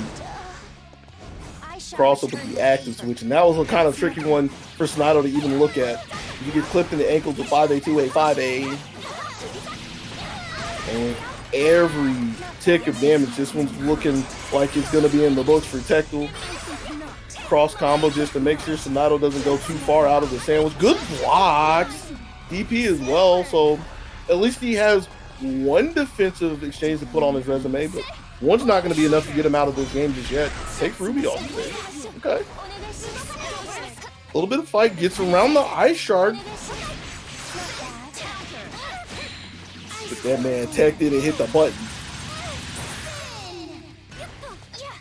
One of the classic defensive techniques is tech in and hit the button. Gives Sonato a chance to play again. Counter wasn't stopped with the cross-up charge. Is gonna spell end of his bracket run.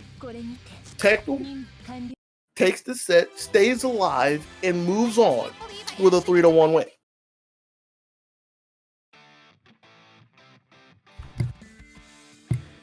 Man, went back to R.O.B Yumi with the quickness. Oh yeah, I just double checked that out. Appreciate the scores in there. In fact, let me go ahead and slide this far out of the corner of my eye, so I'm not distracted by like two screens happening at the same time. We cooking over here. Hashtag production value.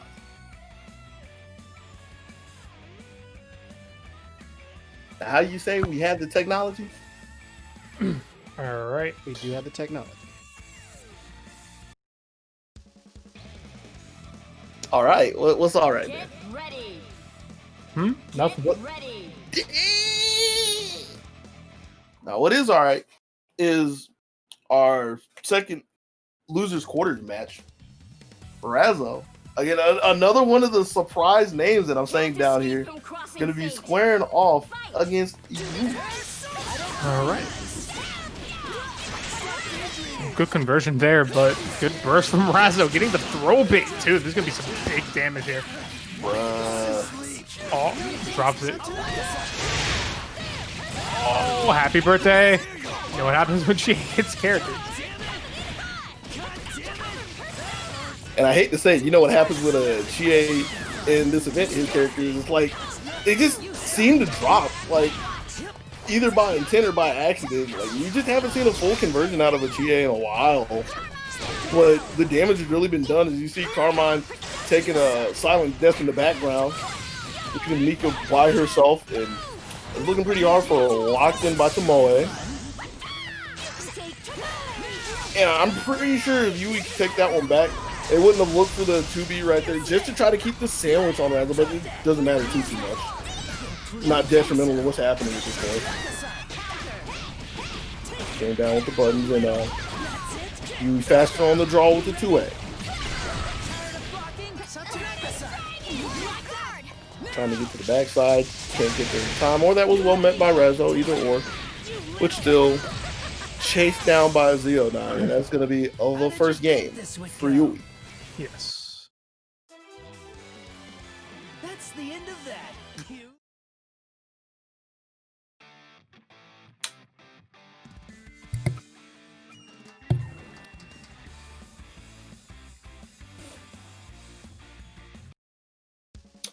At this point, I feel like Razzle has to be here for the experience, which I respect. Get ready. And not only do I respect, I recommend that to a lot of people, especially in scenarios like this. But for the present time, I don't know about this Mika, man.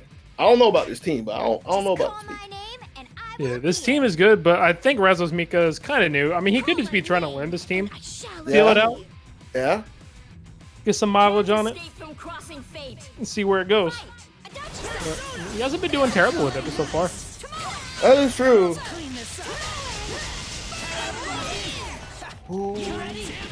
That scary situation where Mika didn't really get to do much. Immediately calling Carmine. Carmine getting pushed back into the corner, but text button, bit of a start. But again, see, that's the thing that's really striking me as odd about this is like not really strong for Razzle specifically. I don't know if I've said anything about Razzle's offense the entire day. I said something about his punish that he just got on the counter. It was a pretty clean punish as well. But like I feel like for the most part, Razzle's just been on the back foot with this team. Sure, commentator's curse right now. But Razzo putting in some work here to try and bring this back and almost killing Adachi. Oh, catching the switch though. nah, doesn't want anything to do with Skullcracker. Missed the jump forward. Oh, Always looking at the DP. bird.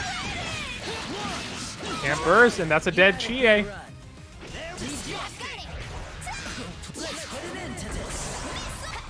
We closing this out. Gets over to Zeo9, AZO9. Now, it's silent of an end as we're making this. And for the fact that, I feel like that was the first time I could really sit and say, Razzle's looking good on offense. Like, Razzle's getting to actually play the team. One of the things that was really big in that game in my mind was the fact that he saw not one, but 2 Chie counters and put meaningful damage on it. Right. That's just something that I haven't consistently seen throughout any of the 7 events. Yeah, it's very hard to punish Chie counter because it recovers so quick. You have to have a really quick meaty on it. Right. Yeah, it's one of the fastest recovering counters in the game. Wait, you don't want to put a meaty, you want to put a punish on it, because if it's meaty... if it meaties, then you're going to get smacked up. Yeah. Also, remember her DP is a low, too. So, even if you do trigger, if you don't block low, you got to be careful to punish them. Sounds like you're talking from experience there. Yeah. Dun dun dun. Push block just to make sure that there's not a cross up. If you jump low, good look. Tomoe getting a little bit of damage on Mika. I was trying to up back, got clipped out of that. Burst got punished as well, but it's a burst punish that doesn't mean too much. So it's okay for Razzle for a second, but Adachi came in, clocking the work. Adams, no, that's cross smash. Excuse me. Yeah. Adam Smash is the other one. Yeah, I just saw the animation. But I saw the startup of it. You ain't worried about me. This is why I'm alone. Nice Mika in the air. Goes for the 50-50 with level 2 charge. Oh my god, Mika almost got deleted there. And Carmine using the rest of his health. Tries to DP. Yui not able to punish it.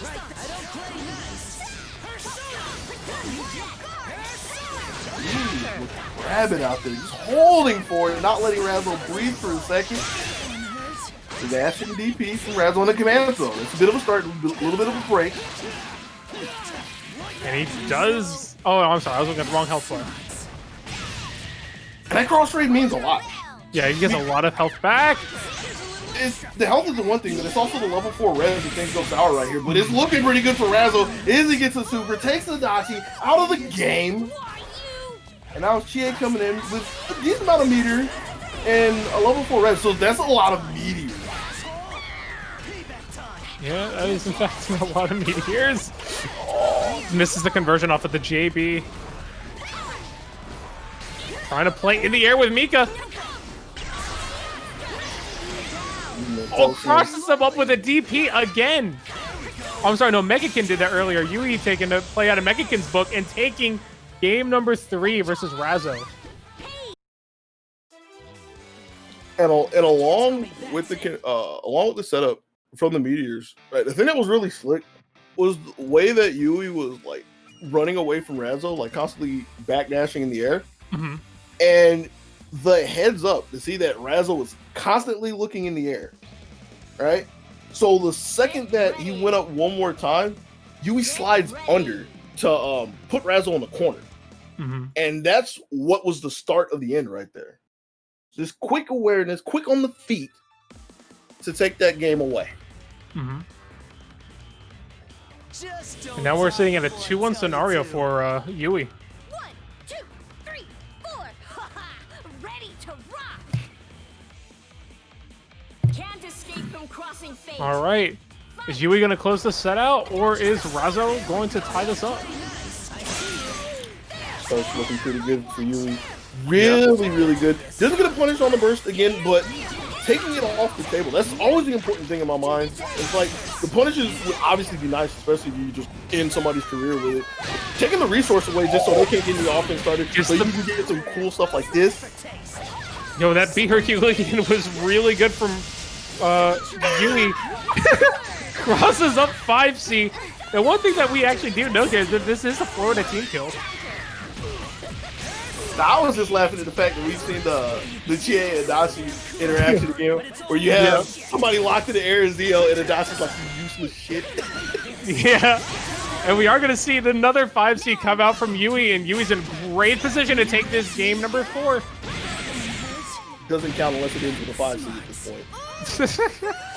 Yui going for 5C is one of her signature things that she likes to go for.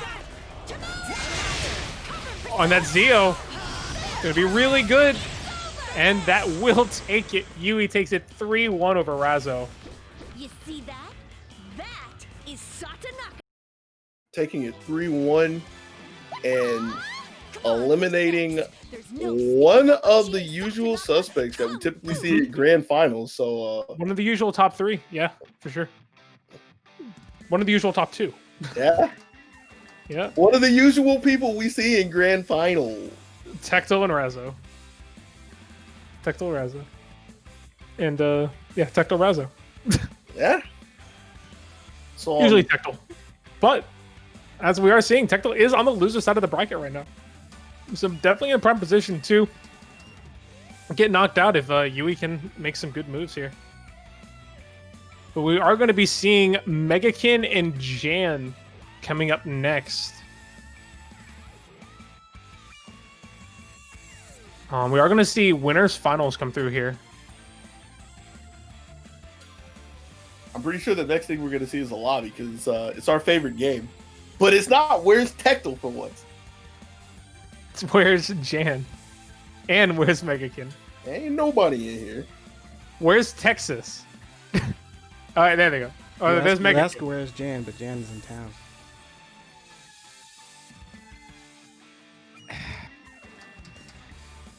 I'm glad you're muted so they couldn't hear that bad joke. Oh, okay. Wow. Anyways, well, while we got this downtime, we could, You called it. You do it. never mind. Jan's here. Nah, don't try that. You got to plug in Matcherino. All right, you're right. Well, let's just really quickly, you guys can see the Matcherino link in the chat. If you guys want to go ahead and click on that, if I can spell Matcherino correctly. Get ready.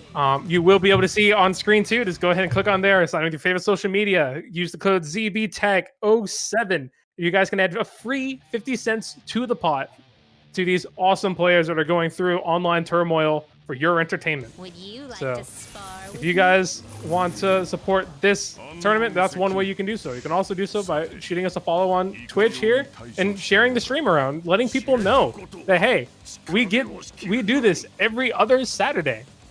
We run BB Tag Can't and Grand Blue escape from Versus. crossing fate.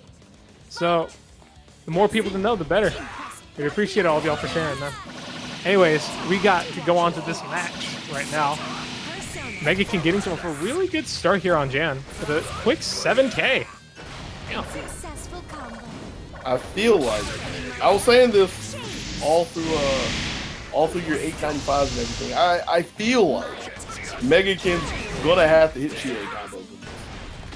Like, I really feel this. Because even with these two big exchanges in the beginning and taking a good amount of damage off of wall, look what's happening here.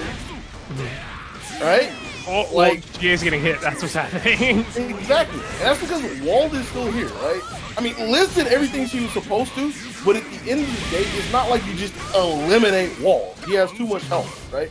And with the way Jan's been playing today, that means you leave him an opportunity to claw his way back out of the grave. So one way to shut that down is if you take all of his life in one fell swoop, and that's Chie's job. Yeah, we got we had the Taker combos into the power charge reset, but unfortunately Megakin wasn't able to capitalize off of it. Oh, the 5C and the meter. That's a dead Taker. My turn. Yes. Oh! Ooh. Surprised that he didn't have the range for that. DP gets swapped just in time, so Chie is not the legal ma'am. The legal ma'am. Yeah, the legal ma'am. Oh! And a 2-for-1 deal. Get a both. Now, you don't usually see Wald kill too many happy birthdays. Wait. Hold on. Let me have this. Who's still in the match? It's Wald, right? Yeah. Huh. Now imagine if at any point in time, especially when it was happening, instead of a reset, there was a full Chie combo for like 16. I know it was on Tager, but work with me here. There wasn't a full Chie combo. So that means there was an opportunity for Jan to come back. What Jan do? Mm-hmm. That's why that's Jan the man. Yeah. Before we move on to this next match, we need to make a quick shout out to Zentai with a $30 donation towards the Matcherino. Yo. And then Lucrative Lounge coming through with a $17.50 donation, bringing our grand total for our prize pool today up to $100 total. Get ready. Wow. Yeah. Wow. Yeah. Didn't even need them Umbi bucks. Oh, no, he put in Umbi bucks earlier. Oh. Wow. We really appreciate you guys coming through, man. Appreciate y'all. I'm eager to see You can what still get a little bit higher, too, if you haven't used the Matcherino yet. The tournament is not over. So Slide. if anyone's still through, want to use that 50-cent code, you can maybe get this up to a couple more. But maybe they're waiting to see who comes out on top. Can't escape from crossing fate. Let me see here. Oh, what a start. Good choice for Megakin not to hit the A button, but use the B one instead. back me up, please. A little bit of a fake there. And this is the other thing that Megakin really needs, just being able to keep Jam on the other side of the screen. Wasn't able to keep it contained for long, but got a pretty notable amount of life before Jan came in, shoved in the corner, gets the 5C as well, looking for the jump out, finds out, looking for the second, a little slow on that one, I believe. Or I can say Megakin was fast on the jump, however you want to look at it, but it was enough to get away from the long arms of Wald, shove him in a coffin, and throw him in the dirt. Literally 86 by Persona. Here's Tager, stands up with the magnetic thing. Don't go too far. Although, really, Megakin was kind of wild because he was looking for a Herculean strike there.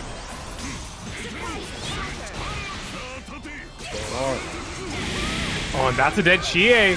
It's going to be Elizabeth on low health versus almost full health Tager. This is definitely possible because Elizabeth's damage output's fairly good, but not if you get grabbed. It's not possible because you want to jump and just looking. Tager said, "Come into my loving embrace." Oh, there was no hug there. What are you talking about? That was just the tomahawk dunk from the free throw line. For sure. The one-hand jam from Jam puts him up 2-0. That's solid 2-0. Yeah.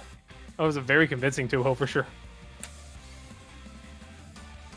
Jan does make this team look really fun.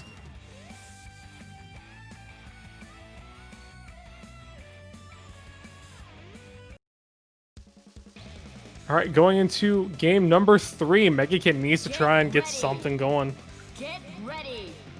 It's hard. Like, I'm sitting there thinking about it, and like the things I'm adding up, I'm like, I'm pretty sure this is an example, like a pretty prime example of why Walt Tager has always been good throughout all of BB Tag. Because you think about how the first game started, and Megakin comes in with a pretty solid start on Walt, took a very solid chunk, but wasn't able to like cleanly get rid of Walt. Left one bit of a gap. Jan's able to blow through and claw back. That was kind of close, right? But game 2 starts off zoning. Starts off with a 2-for-1 deal with a 5B and starts zoning, full screen zoning, but makes one mistake to allow Jan in, and that was the end of that game. So, like, We see Megakin actually going back to the zoning here, but gets a sandwich with the GA 6P. Oh, unfortunate. I think they try to go for an active switch, possible. but missed the assist. Well, on the other end of that, like you would think that, but somewhere in one of the 2 games, there was same sandwich. There was no active switch, and that one hit Jan. But the real problem is what happened afterwards. There was no big conversion. There was nothing that led to a knockdown. So that leaves Jan by herself for a while. She gets to stay alive. Yo, 11K, 12K. This is about to be a big combo. And dropped it. Unfortunately, that would have been huge. Liz keeping yourself alive, but doesn't have a partner to play with, so immediately popping res. Might see Awakening again at some point. Yeah, you just put all the lightning down there. Right. You don't want anything to do with that, and it's working out. Oh, unfortunate. Wasn't close enough to get that super, but Megakin's in a very good position right now. Pretty good in terms of health. I don't know about running in specifically, but that only happened once. Like, yeah, that's what I like right there. That man ain't got no air dash with that one. That conversion was almost sick. Oh, the tick grab into the command grab super, and Megakin coming all the way back. Your fate was in the cards. One of the things that I imagine will make any grappler just slam their stick, throw their pad. Somebody having the audacity to hit them with a command throw. Well, that was the one that Megakin needed at the right time too, because it was starting to look scary. Even being up on life and having a really good character for the scenario, like, Jan was still there. Jan was still there.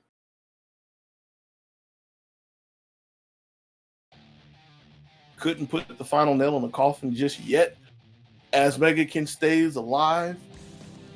See what happens in game 4.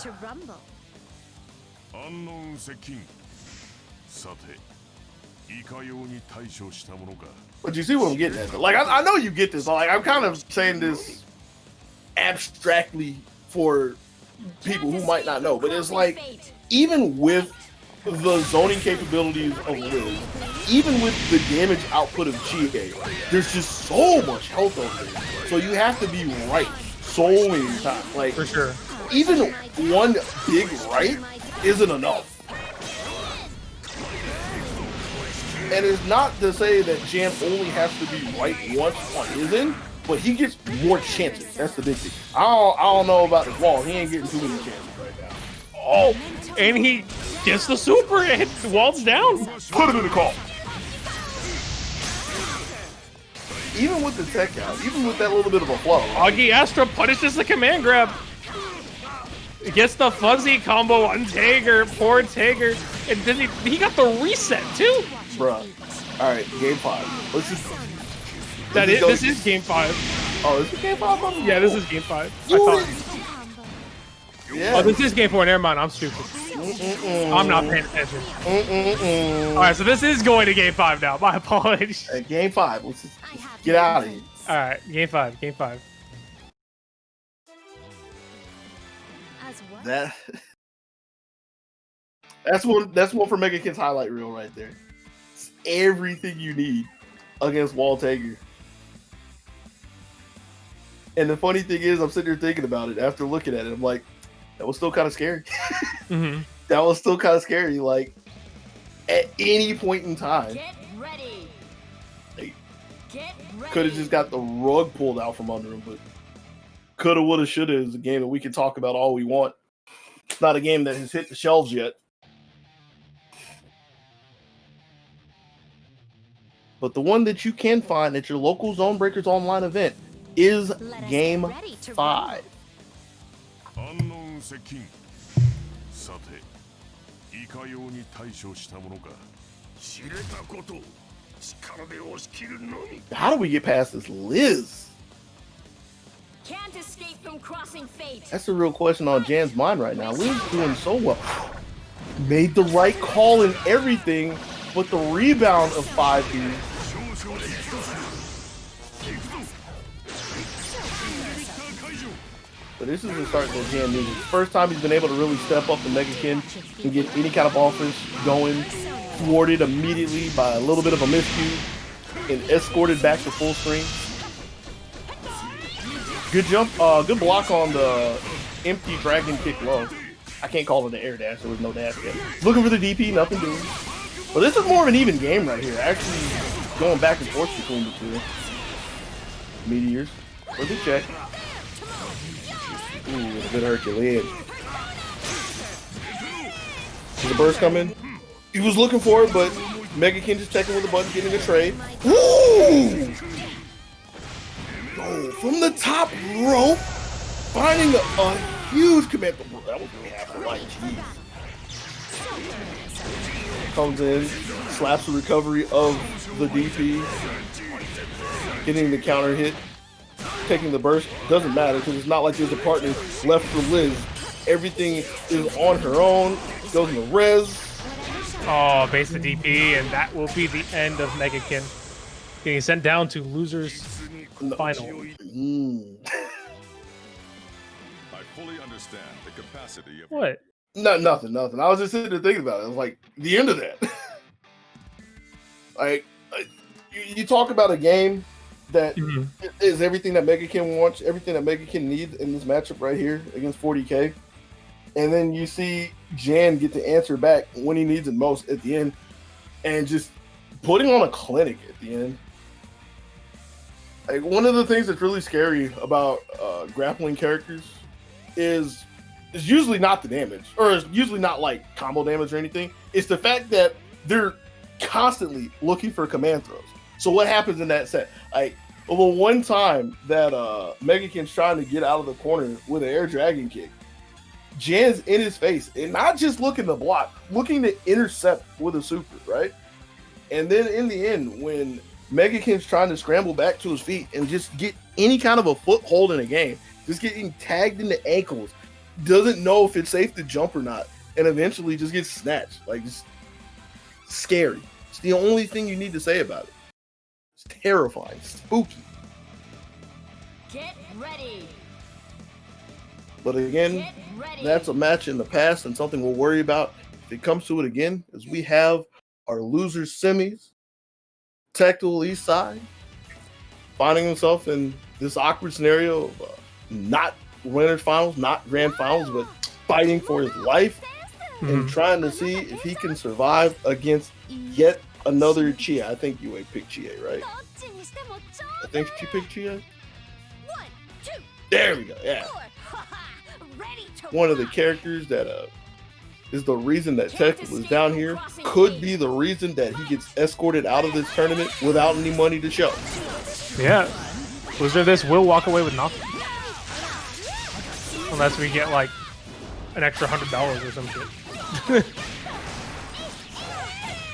So right now, as odds stands, it stands at $100, so that's top 3. You're trying to will that into existence, huh? Tell you what, 75 euros. You heard the man. You watch and share this. This man said he put an extra 100 in the pot. Did they actually hear that though? Yeah, they Oh, oh wow, wow. Okay. All right, I respect it. You respect that the cross the deal though? Yeah. and Adachi got Augie. 50-50. No, we're gonna block it. This team's lockdown is ridiculous. You have so many options. Which one? Both. The correct answer is yes. Oh, Ezio. Unfortunate that Adachi can't really air unblockable, but I guess that'd be too strong by himself. Right. I was running through that in my head as well. I wonder if that factored into Tekto's decision to push block or not. Probably. I mean, he is low enough in some of these situations where he probably could, but that DP is so like unreliable sometimes. All right.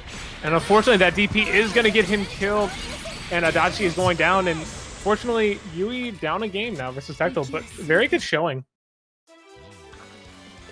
I can't believe I actually got to fight.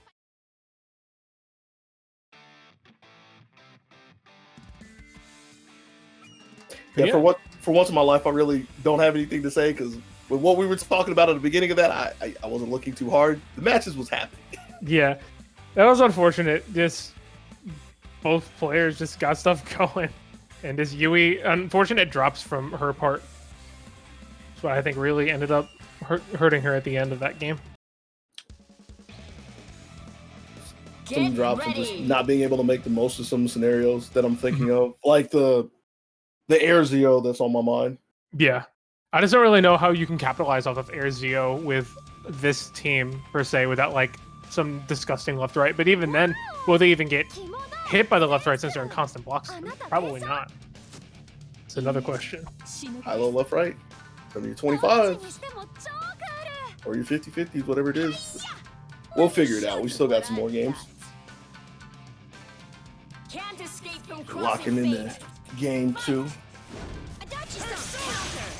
Bit of a quiet approach. That was a good look from Tecto.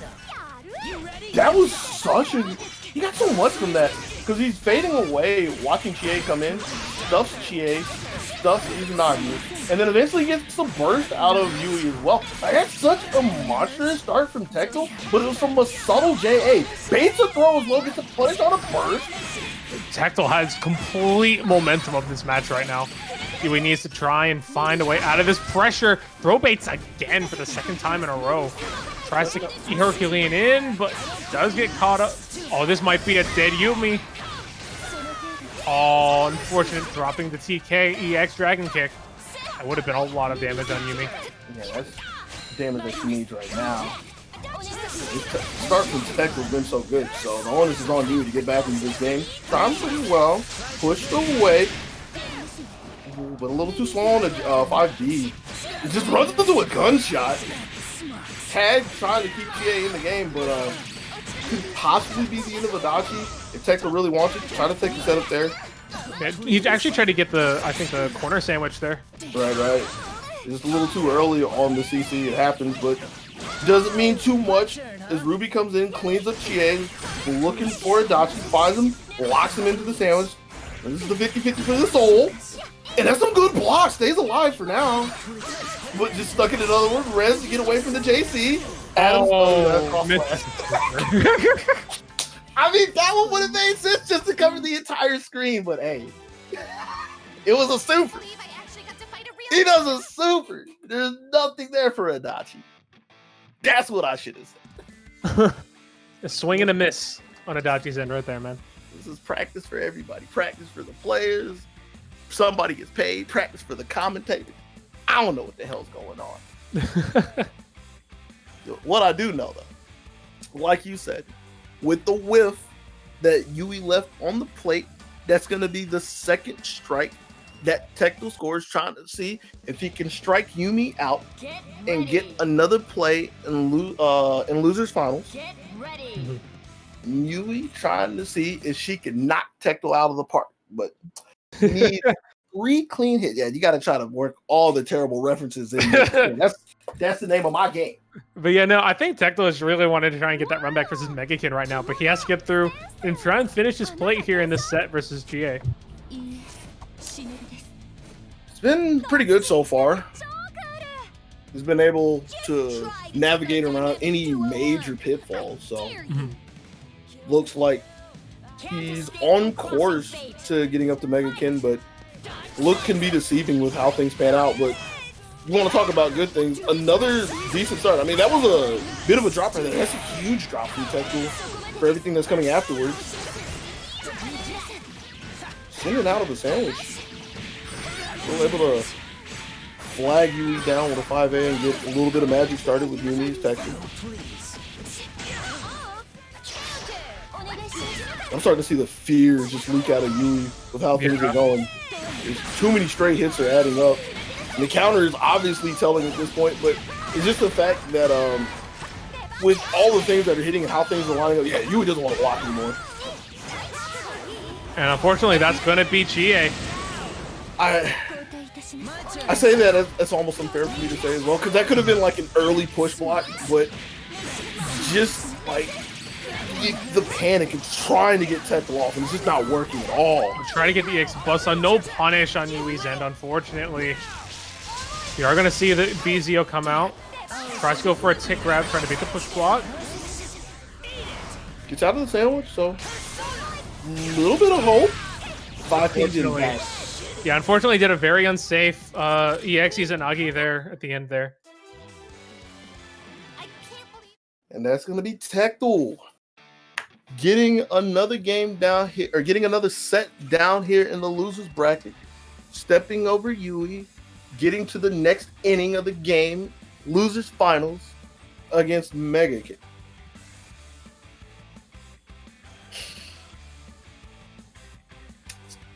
Gonna be another Chie. Yes, another Chie. It's gonna be the Chie that put him down there.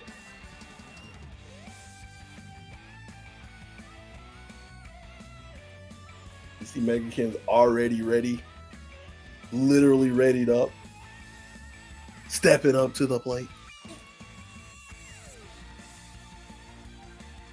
See, Albie, for all the cool little widgets and things you want to put on your Stream Deck, that's where you got to have the baseball theme. Hey, we're working on it. All right. We gotta get the Jeopardy theme queuing up as well. You got to be careful. This man Tectel is asking, "Do I leave?" He's never. Tell us he's never been here before. He don't know what's happening. He doesn't know what it's like to play for the loser's side. Get out of here, man. What you mean? I gotta play more matches. I'm trying to walk off, so you guys gotta look for me for 5 minutes again. Wow! Kimono sense! あなた芸者? いいえ、忍びです. Chad Tectel not allowed to go far at all, so he's still staying here with his Ruby and his Yumi. Still looking at a Chie, but this time this is a Chie standing behind Liz. As Megakin gets swatted out of the air with 5B, yes. Yeah. Like, I blinked for a second, I was like, I see Liz getting hit. How? Oh, that was a really good 50-50 there, but Liz taking all this damage right now, and this is going to be a big hit for Megakin. Big, for no other reason, just to get Liz out and give her a break. Cause yeah, she leaked it already. Dragon kick, dual purposes. Get away from happy the birthday! Oh, bruh. Yo, this is the one that Megakin needs! This is gonna bounce out there. Oh, Ruby's down. Yeah. Good DP from Tectel, barely clipping Chie there. I like that choice from Megakin. Just he saw Tectel up in the air with him, so waits a second, double jumps again, and dragon kicks out of the corner. Just getting back to center screen and getting to choose the shot that he wants to try to end Tectel in this game right here. Tomoe, not too swift on the strike, but what's that one called? Thanatos. Yeah, Megakin does have 5 bars here, so this probably will kill. Oh, yes, and Megakin takes game number 1 over Tectel. And I have to point this out again. Like, I mean, this just happened at the end, and it wasn't like the defining thing. But what was like the last exchange? What was the beginning of what was the start of the last hit? There was another box dash 5P. Yeah, like that sequence alone is doing so much for Megakin. Get ready. And I don't even think the box is on purpose. It's just there.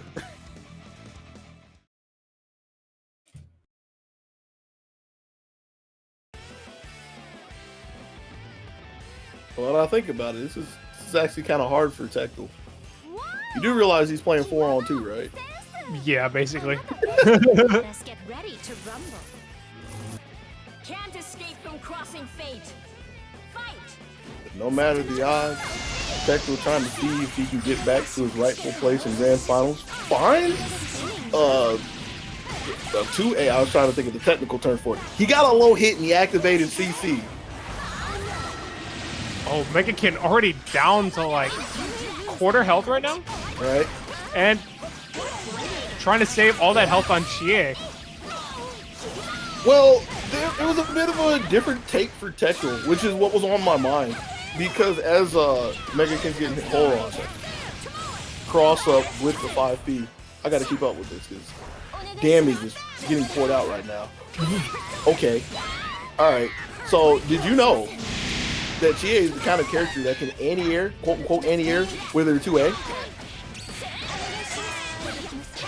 Do what? Yeah, you missed it. So Megakin, and Megakin in a pretty rough scenario at this point, trying to anti-air with a 2A again. It's shook and jive and can't really get anything going. It's actually crazy how often that move can actually like get under stuff. I know it's one of the lower profile moves in this game, so it's definitely pretty good. But with all that being said, it's gonna be Tectal taking a pretty solid game number 2 there. Yeah. And the thing that was different about it, like what I was trying to get into earlier, you were talking about all the life that was gone from Liz in the beginning. That happened in game 1. But what was different is Tectal was more deliberate about it this time. Like in the first game, it was more of a product of Megakin just allowing it to happen. And you could possibly argue they were playing like the burst mind game with each other. I'd have to look back at it to see if that was the case. But in that game, Tectal was willing to get rid of 2 meter to put Liz low. Like it was deliberate. So making sure to really like hone in on any momentum that he gets in the beginning and really force the issue. For sure.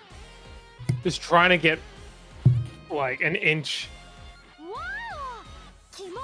Oh, dude, he's trying to get an entire football field. He ain't trying to get no inches. I think I misinterpreted that, but I mean, you didn't, but I'm trying to work. Yeah, that's fair. The back and forth. Passing the ball. Got to get all the sports references out here. This is the closest people going to get to sports for a while. You can always watch Madden. Anyways. They can watch this boxing match of a game right here. Yeah, that's true. Oh, jumping away. Oh, not hitting the overhead, unfortunately. Would have been great if she was able to get the overhead part of that. But this Ruby casually hitting behind her. Yeah, I mean, What she does. She has full circular normals. She's a pretty good character. Try to bait the burst there, unfortunately. Keeps the corner. Good stuff from Megakin. Oh, gonna get that hit on Yumi. Could be some big damage. 6K and a reset. That JC keeping Yumi in place. Can't really do much. Solid check. Getting some space on the 4P again. Fortunately, breaking the Tomoe there. Sandwich. Now, the big thing is where's the burst coming? Doesn't get it just yet because of aerial raid. And he's looking for and it was the late burst that Tectal knew it was coming. Like, you saw him jump, no buttons. Saw that from last week. Gets the delayed double overhead. Liz is gone. Chie's going shortly behind her. And that's going to be the second game for tonight. Correct. It is 2-1 Tectal right now. You have it up for everything, but I had that window in the background. I don't even need this anymore. Let me get that out. Why do I have 2 brackets up? You ain't worried about me. Worried about this game 4 that's going down. Megakin trying to see if he can get another equalizer, put some fear into Tectal's heart, or if Tectal's going to claw his way back up to the Grands against Jan the Man. He needs one more game to do it, though, and Shea is definitely one of these highway robbery characters who can definitely take a game in a matter of seconds. So it's definitely not out of the realm of possibility at all. You say Chie, But the thing that's really been a thorn in Tecto's side, in my mind, is Liz. And it is coupled with Chie because it's specifically a Liz 5P. But I feel like anytime Megakin just calls that assist, it's going to hit. Like, he's gotten so many cross-ups with it. It's like reset cross-ups, just found some in neutral, like scrambles. I feel like he favors that button where really that's maneuver, as I call it. Like, I can't call it a setup or anything, but he favors that sequence, and it's hit so many times. For sure. That was a really good late burst from Tecto, trying to get in with the A-Rekka too, but Denato's going to push him all the way back to the corner. That was an unfortunate hit. This could be a lot of stuff for Tecto here, but finally getting a raw tag out. But this is not good for Megakin at all. Left in a situation where Chie is getting chunked down, don't really want to call Liz in again, not going to get a chance, I believe. I was going to keep her alive because Yumi couldn't have closed that out, but still, looking really good for Tecto over there. Megakin slides out and gets an active switch, but that guard time is homing in on R.O.B. Trying to make the burst again. Liz definitely needs some more meter. Chie needs more meter in order to get anything really started here. He also needs some more health. Yeah, that would help. Chie not able to even hit R.O.B right now, and that's probably a dead Chie. Yes, it is. Now Liz versus R.O.B and Yumi once again. Oh, barely clips it. And unfortunately, getting clipped by that last hit of the EX Buzzsaw as well, trying to come out of block there. And Tecto will take that set, 3-0. 3-0? What set are you on? I'm sorry, 3-1, sorry. 3-1, my apologies. The bias! It's not biased, it's just I forgot the score. I know. That's the humor of me saying all this. See, now you're just trying to set me up. Yeah. It's so easy, though. Yeah, you right. Shoutouts to Megakin for getting third. And shout outs to all of you who are still watching, because while we have a quick second before we get in there, plug the Match Arena real quick, because even though we are down to our grand finale where Tecto tries to take 6 games away from Jan's 3, you can give 50 cents to either one of them with the Match Arena code ZBTAG07. Got to keep it short because you already got the match going on. Hope you didn't walk off for no popcorn, because we found Tecto. And Jan in the same time. Jan was in here waiting. Fiending. He saw the triple digits. He's like, I ain't going nowhere else, man. Yo, he's like, yo, Hundo? Yo, I got you. Gonna hit the Hundo. Appreciate everybody who donated today, man. It really helps these players, man, come through. Helps reward them for them coming through here, you know, giving us their time, playing some good BB tag, man. So we appreciate everyone. Getting it started. Tries to 5A immediately at the start of the match. It's a reasonable thing in my mind. Again, that's probably the most aggressive we'll see out of Tecto, but it's subtle in the grand scheme of things. And I would imagine that will shut down any wall button that would come out. Except maybe a 2A. I don't know the speeds, obviously. Wall grade 4P. I feel like they clipped the normal one. But Tecto will take it, gets a delayed double overhead and was looking for a burst, but he got found in the air by the gravitational pull. I forget the name. Magnetic pull? It's something with magnets, yeah. He got the north-south pull out there. But yeah, Jan in kind of a bad position right now, but he still has a lot of health on walls, but Tecto trying to make short work of that. The spacing on that exchange for Tecto to wind up just outside of 2A range. Gets a safe jump cut. Jan trying to move, pins him down with a CC, can't get away from the burst though. Slides a little 2B. Oh, tries to get past the DP there, unfortunately not able to. That's a big boy. Oh, misses the block, tried a 2A. Needs to be very careful jumping versus Tager. He's just really painting for another DP. He can't find it, but he can find the burst. So with 4 meter, this should be the end of wall. Yes. Fortunately, he's going to have to spend all of it, though. But he's in a very good position right now to take out Taker as well. Taker forced to start Resonance. Oh, and base the DP, and Tectal takes game number 1 versus Jan. 1 of 6. 1 of 6. 1 of 6. 6 games against Jan with the way he's been playing today. Like one or two, that's happened. 6. Woo. We, That's going to be an uphill battle for sure. yeah, Not saying it's not possible. Razzo did take 2. Yeah. Megakin Like, took 2. If anybody could do it, It will be Tectal. Tectal. Oh, you said it will be Tectal. It would be Tectal. Okay, I heard will. Sorry, I meant to say would.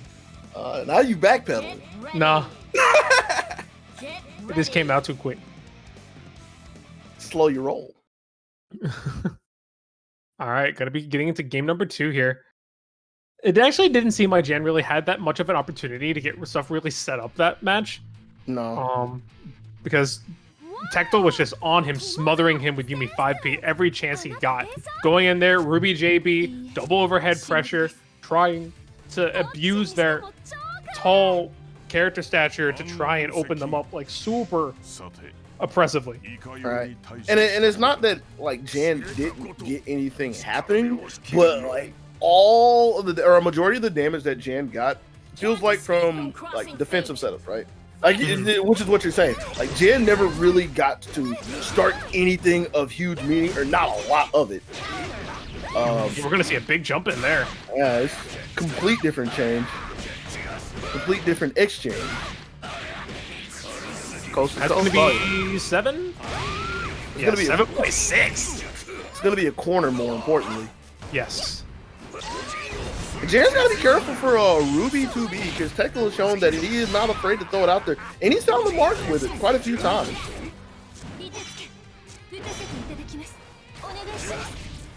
Oh, gets clipped by Ruby 4P there. Gonna get a corner. I wouldn't be surprised if Jan was expecting Tectal to like jump it with a JA and put him in block stun there. It was still quick. It's possible that he just missed it, but I even got the impression that he was supposed to be locked there.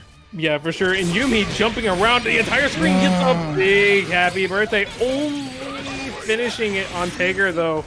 Oh, I'm sorry, on Walled, but gonna get the grab there as well after the drop combo. Activated cross combo a bit too late, but we're gonna see the Magnet pull in Ruby straight into a JB. Sandwich? Oh, goes for the 4 sandwich. That was a big sandwich. It gets clipped by 5P. It's gonna be a big combo. It's not gonna kill Tager. Of course not. That dude's got too much health. You gotta need one more stab at it. Double overhead. Wasn't ready for it.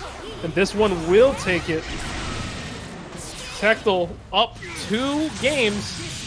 Needs 4 more. 1 more to get the reset. 4 and 3 more after that to close it out. But he's doing a very good job of it. He's barely taken any damage in these first 2 matches. If he does take any damage, it's just like from a DP, like resetting the situation, or like a small combo at the beginning that he just was able to get out of the pressure that Jan's putting down. Right. And I don't know if like the last sandwich on Tager was intentional or not, but if it is, I want to say it's an adjustment from the first game. Because you got to remember in the first game where he's trying to put a sandwich on Tager and he was standing right on top of him, Jan showed that he was willing to DP because he DP'd to get in that scenario, if I remember correctly, and then DP'd out of the sandwich. The last one in game 2 was this huge full screen sandwich that wasn't in the same area code as the Tager. No way for him to touch anybody out there. So again, if that was Tectal's intent, it's just, adapting to the situation at hand. Yeah, for sure. That was really good because that didn't give Jan the opportunity to even go for a DP to end the sandwich.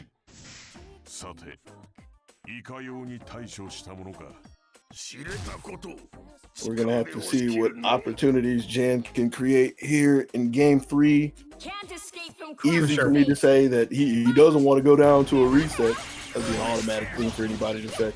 Yo, these double overheads, the delayed air dash is just destroying Jan.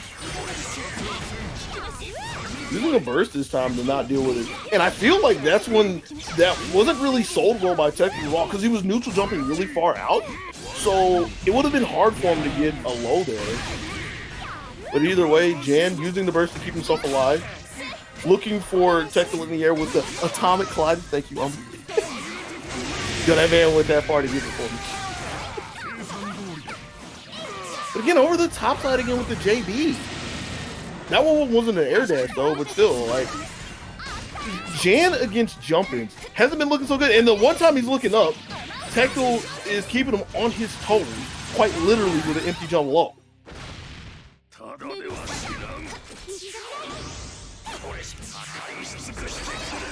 Rez only delaying the inevitable. Ooh, yo!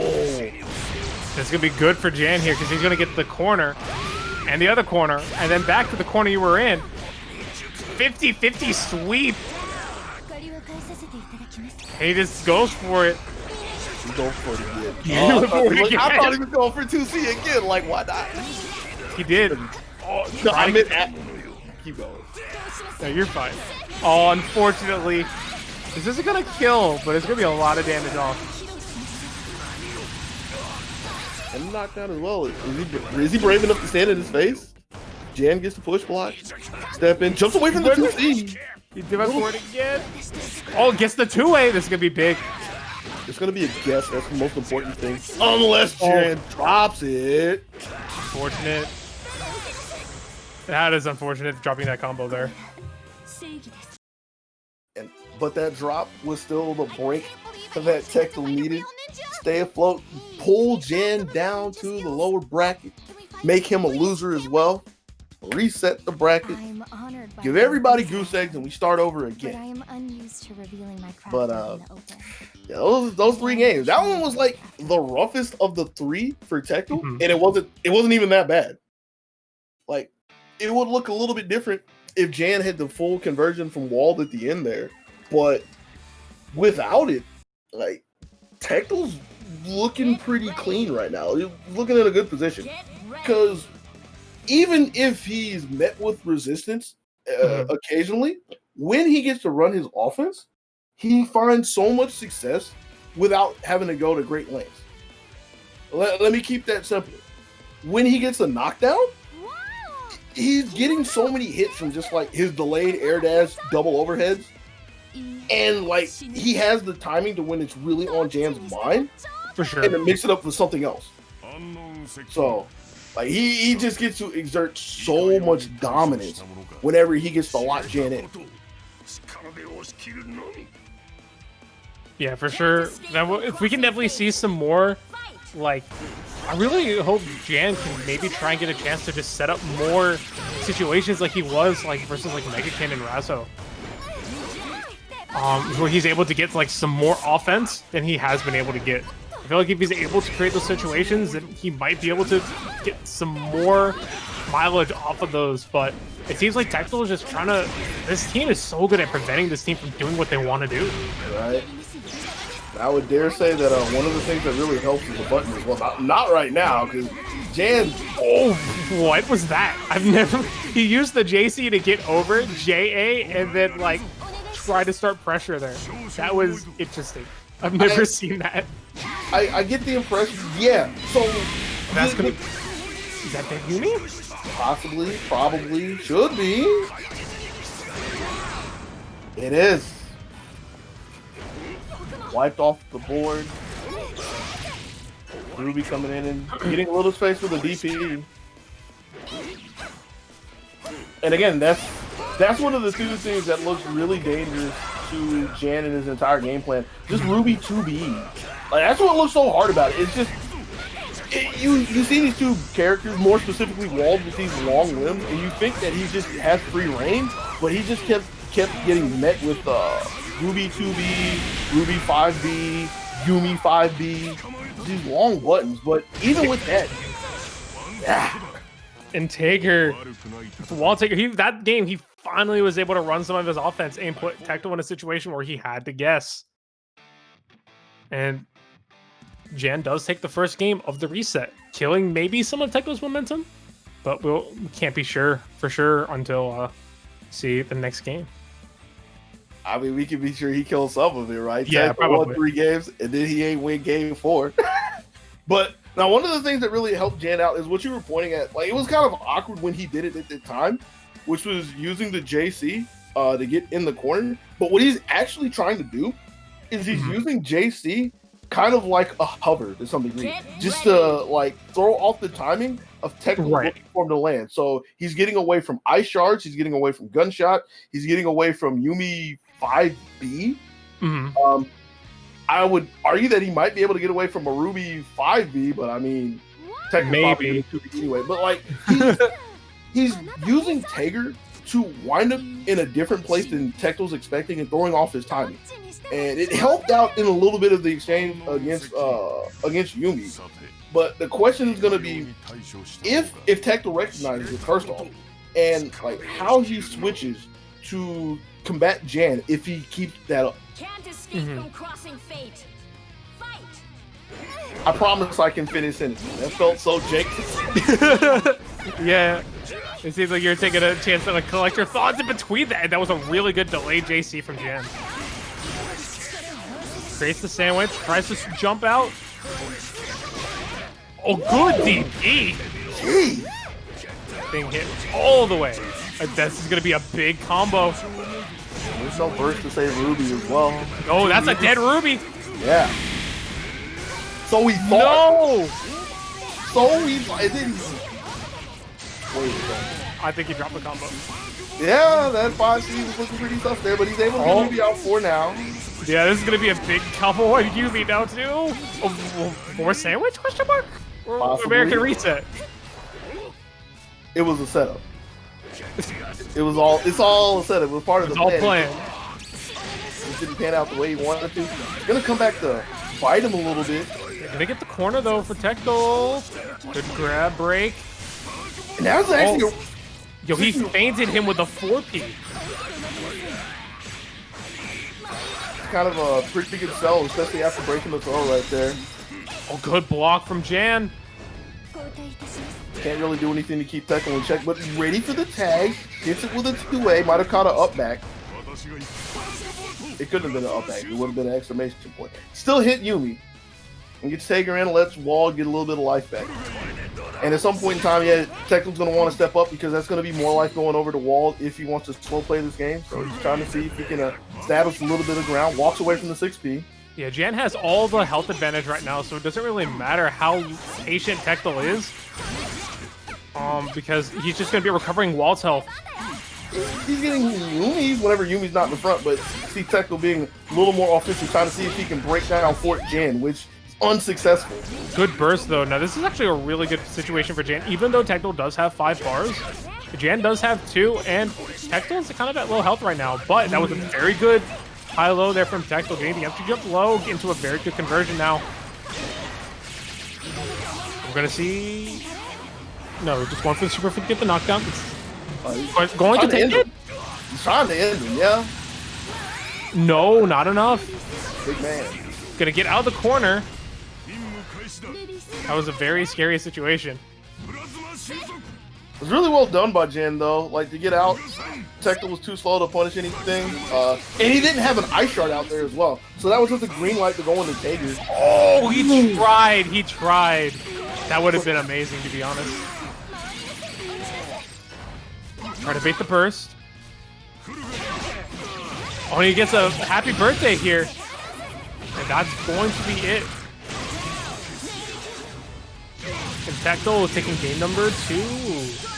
I still had to wait to the end because I was like, man, I don't know, man. 20K is a lot. Yeah, 20K is in fact a lot of hell.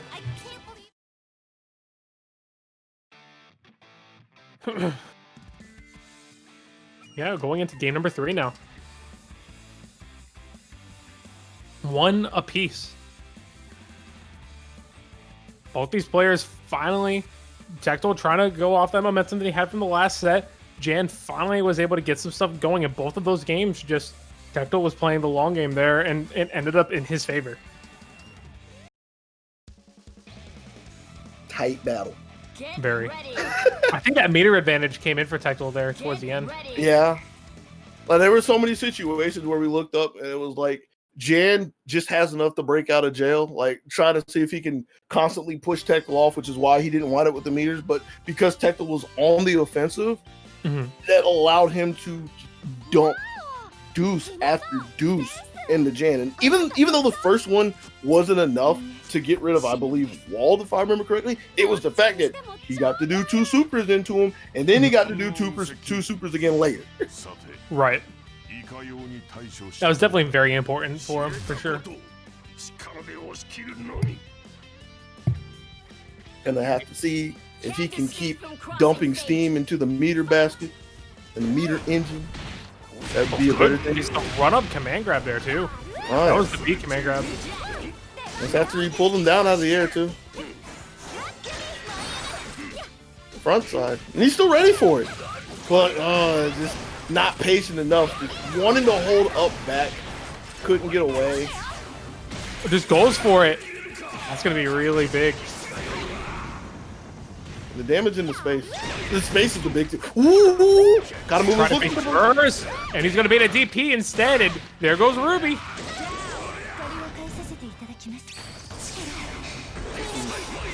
Monumental start for Jan. Yumi 5A hitting behind her and going air to air. Goes for the reset. Because Yumi cannot super cancel her JC. Just waited for it, just taking the throw. Defensive throw, because he was just looking for that. That's something that Tectel was doing a little bit last game, if I remember correctly. Coming down and looking for tick throws immediately from the jump in. So Jan just covering all his options, worked out in his favor there. Yep. But a 5A, Tectel a little bit of a fight in this game. Coast to coast, slammed down with the JC, but was looking for Jan to go in. Still is able to pick him up in the middle of the screen. Gonna need a couple more to make this competitive. Ready for the spark bolt. This definitely isn't bad for Tectel, but he still has a long way to go. It ain't great. It ain't great for him. Especially without res. But that's going to be a big punish there for Tectel. Has to commit to the aerial rave to get any meaningful damage. And he jumps over the super. Jan tried to double down on that one. Tectel's not falling for it. It's a good look. But the thing that Tectel's got to be really mindful of at this point is even though he's waiting, the thing that Jan is getting that he just got locked out of is the next burst. I think will give him a level 4 res. I believe so. Either the next burst or the next assist call. He's not looking for assist. He doesn't want to get 2 for 1. Yeah, that's true. But because of that, every hit means so much. He finds the 2A. Cross combo. This will give him level 4 res. So if he does end up losing one of these characters, which he might just kill here. Oh, he's definitely killing now with 4 bars. Oh, yeah. He didn't even need the other 2, but he had them just in case. Yo, my man Tager said 2A called in. My man Wall hit 2A, called in Tager, then just said up top. Up top with the JC. Going to town. All right, going into game number 4, 2-1 Jan. He might do it. It's really close. He might do it. He might be the one. He might be the one to do what nobody's been able to do for 5 tournaments. Yeah, 5 tournaments straight. Yeah. Yeah. Ever since the first one. The first one, Fame won. Second one, Tectel won over Fame. And then ever since then, Tectel's been on a winning streak. Can Jan stop it here?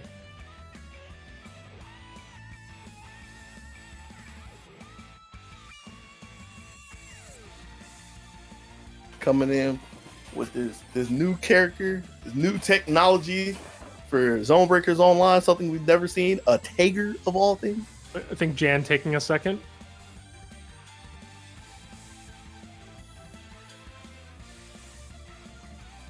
I mean, either one of them are locked in. They could be Tagers. Both of them could be. But Tectel was locked in. And then he unlocked in. All right, yeah, Jan was just taking a second. I wouldn't be surprised if Tectel switched characters. He didn't, though.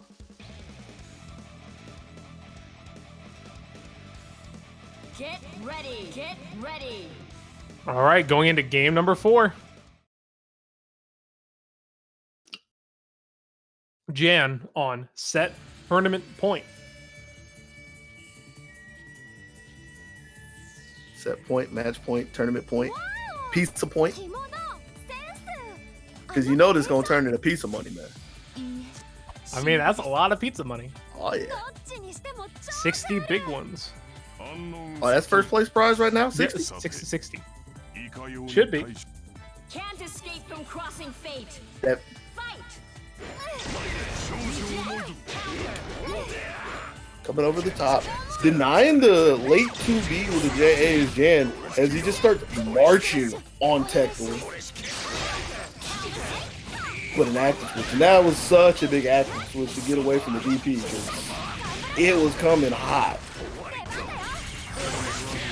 Gonna bait another one. It bait a throw, couldn't really get anything. Gets the burst though, no big punish. Yo, this man is just trying to charge out of the corner. Just trying to get away. But Tecto did have to waste his resources in order to get that hit. Push blocking to get the sandwich initially, but now he's down to 1 bar. Jan is at 3. Goes for the reset. And now he's at 2. Going to be a good knockdown here. This is a lot of momentum here going on to this Tager. He needs to get Tager out of here. But taking his time. He knows that Tecmo didn't have the meter to be able to kill Jan right out, and was just waiting for the right opportunity to get Tager out safely where Walt wouldn't eat a lot of damage. So that had to be kind of demoralizing for Jan because I don't know if he's been looking for it the whole time, but I feel like the first time he looked for backdash, presumably into It's a super, yeah. Tecmo just had the right answer. Tecmo might not have even been looking for it, but he just had the right answer for when he pulled it out. So that could be weighing on Jan's mind right now. He gets cleaned up in the air by the JA. Little sloppy, so Tecmo can't really do anything with it just yet. Met in the air, and just JC just to hang up for a second, leaves him in a sandwich. This could be worse scenario. Guess who's back again? Delayed air dashes, gets the punish on the burst, and this could be the end of Tager. Actually, it should be. Buzzsaw not even needing a super afterwards, and Jan could be going to game 5. Yeah, this is definitely as possible for Walt to bring this back, but it's going to be very hard for him to get in. But Tectel with a big JB, opening up Wald and closing it out. Going to game 5. 戦うの得意なの And it slapped him in the mouth right there. Assuming Jan was expecting him to be in the backside looking for the cross up, but he's going to have to get out the measuring tape and get the right angle in the 5th game. Yo, all of the matches on the top side have been going to game 5. Yeah, it's been some very good sets so far. Yeah, I think the only set that didn't go to game 5 was the first set of grand finals, but everything else definitely has gone to grand, at least in the like winners top 6-ish area, has gone to game 5. So we're getting down to the wire here. Game number 5. What is this? 5. Well, I mean, game number 5 of this set, yes. Out of the series, it's game number 8. So they've been playing a lot of games. So game number 5, grand finals reset. Winner will walk away with the first place prize here. いいえ忍びですどっちにしても超クール Unknown 接近さていかように You know they said they're shaking all the jitters out and everything. And it's just some online game. Nah, man, they want that money. Yeah. Somebody gonna go to Amazon real quick. Gonna get some supplies afterwards. Gonna get Oh, supplies. big happy birthday right at the start of the match. Even without meter, this is going to be a lot of damage. No, decides to just end it and go for the reset. Probably not worth wasting the CC gauge. Probably wants to save it for a burst. But Yeah. right now, Tectel is all over Jan. He might not even need it. Another safe jump to lock him in. Jan blocking the delayed air dash and gets a 2A to run Really good away from challenge. Texas. Dropped it. He's been really inconsistent with that. Like, he's hit it a couple times with the fadeaway JB, but he's missed that at really crucial times. Yeah, it could just be online, or it could just be some rust that he needs to shake off. But It could be whatever it wants. He needed it. very unfortunate. Tries to go for the super and then goes for the burst, and unfortunately gets punished. Sandwich. Yeah. 50-50. Gets hit. Give me some big damage, and Jan is in a really bad position right now.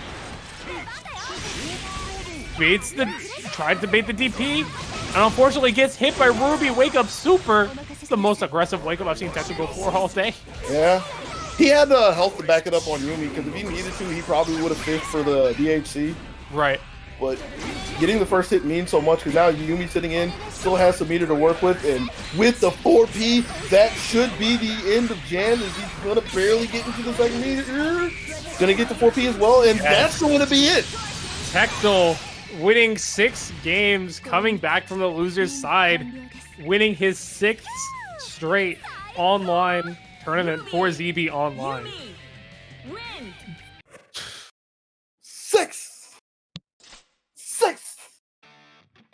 6 in a row. Who can stop this man? Jan came so close. Yeah, Jan was the closest. Jan did pretty damn well. That's still Jan the man. But apparently we needed more than the man to take down King Tectel today. Yeah. Jan putting up a hell of a fight there, too. So did Megakin holding down the number 3 spot. Sure, yeah, Megakin, too, put in a lot of work, too, today. Knocking Tectel in the losers. Just wasn't able to do it again in the loser side of things. Tectel with the right adaptations, just coming through, closing stuff out, man. Good stuff to him. All right, that amount does it for us today. So appreciate everybody coming through. We're going to go ahead and pay out the top 3 very soon. So appreciate everybody coming through, man. Thanks for all the donations. Thanks for all the viewers. If you guys want to do us a solid, just drop us a follow there on the Twitch channel or on Twitter too, to stay up to date with all of our tournaments going on, and to check out whenever we go live with these tournaments as well and other stuff. So be sure to do that, and yeah, we will see you guys at the next event. So appreciate everybody, and we'll see you next time. Bye. Peace. Cool.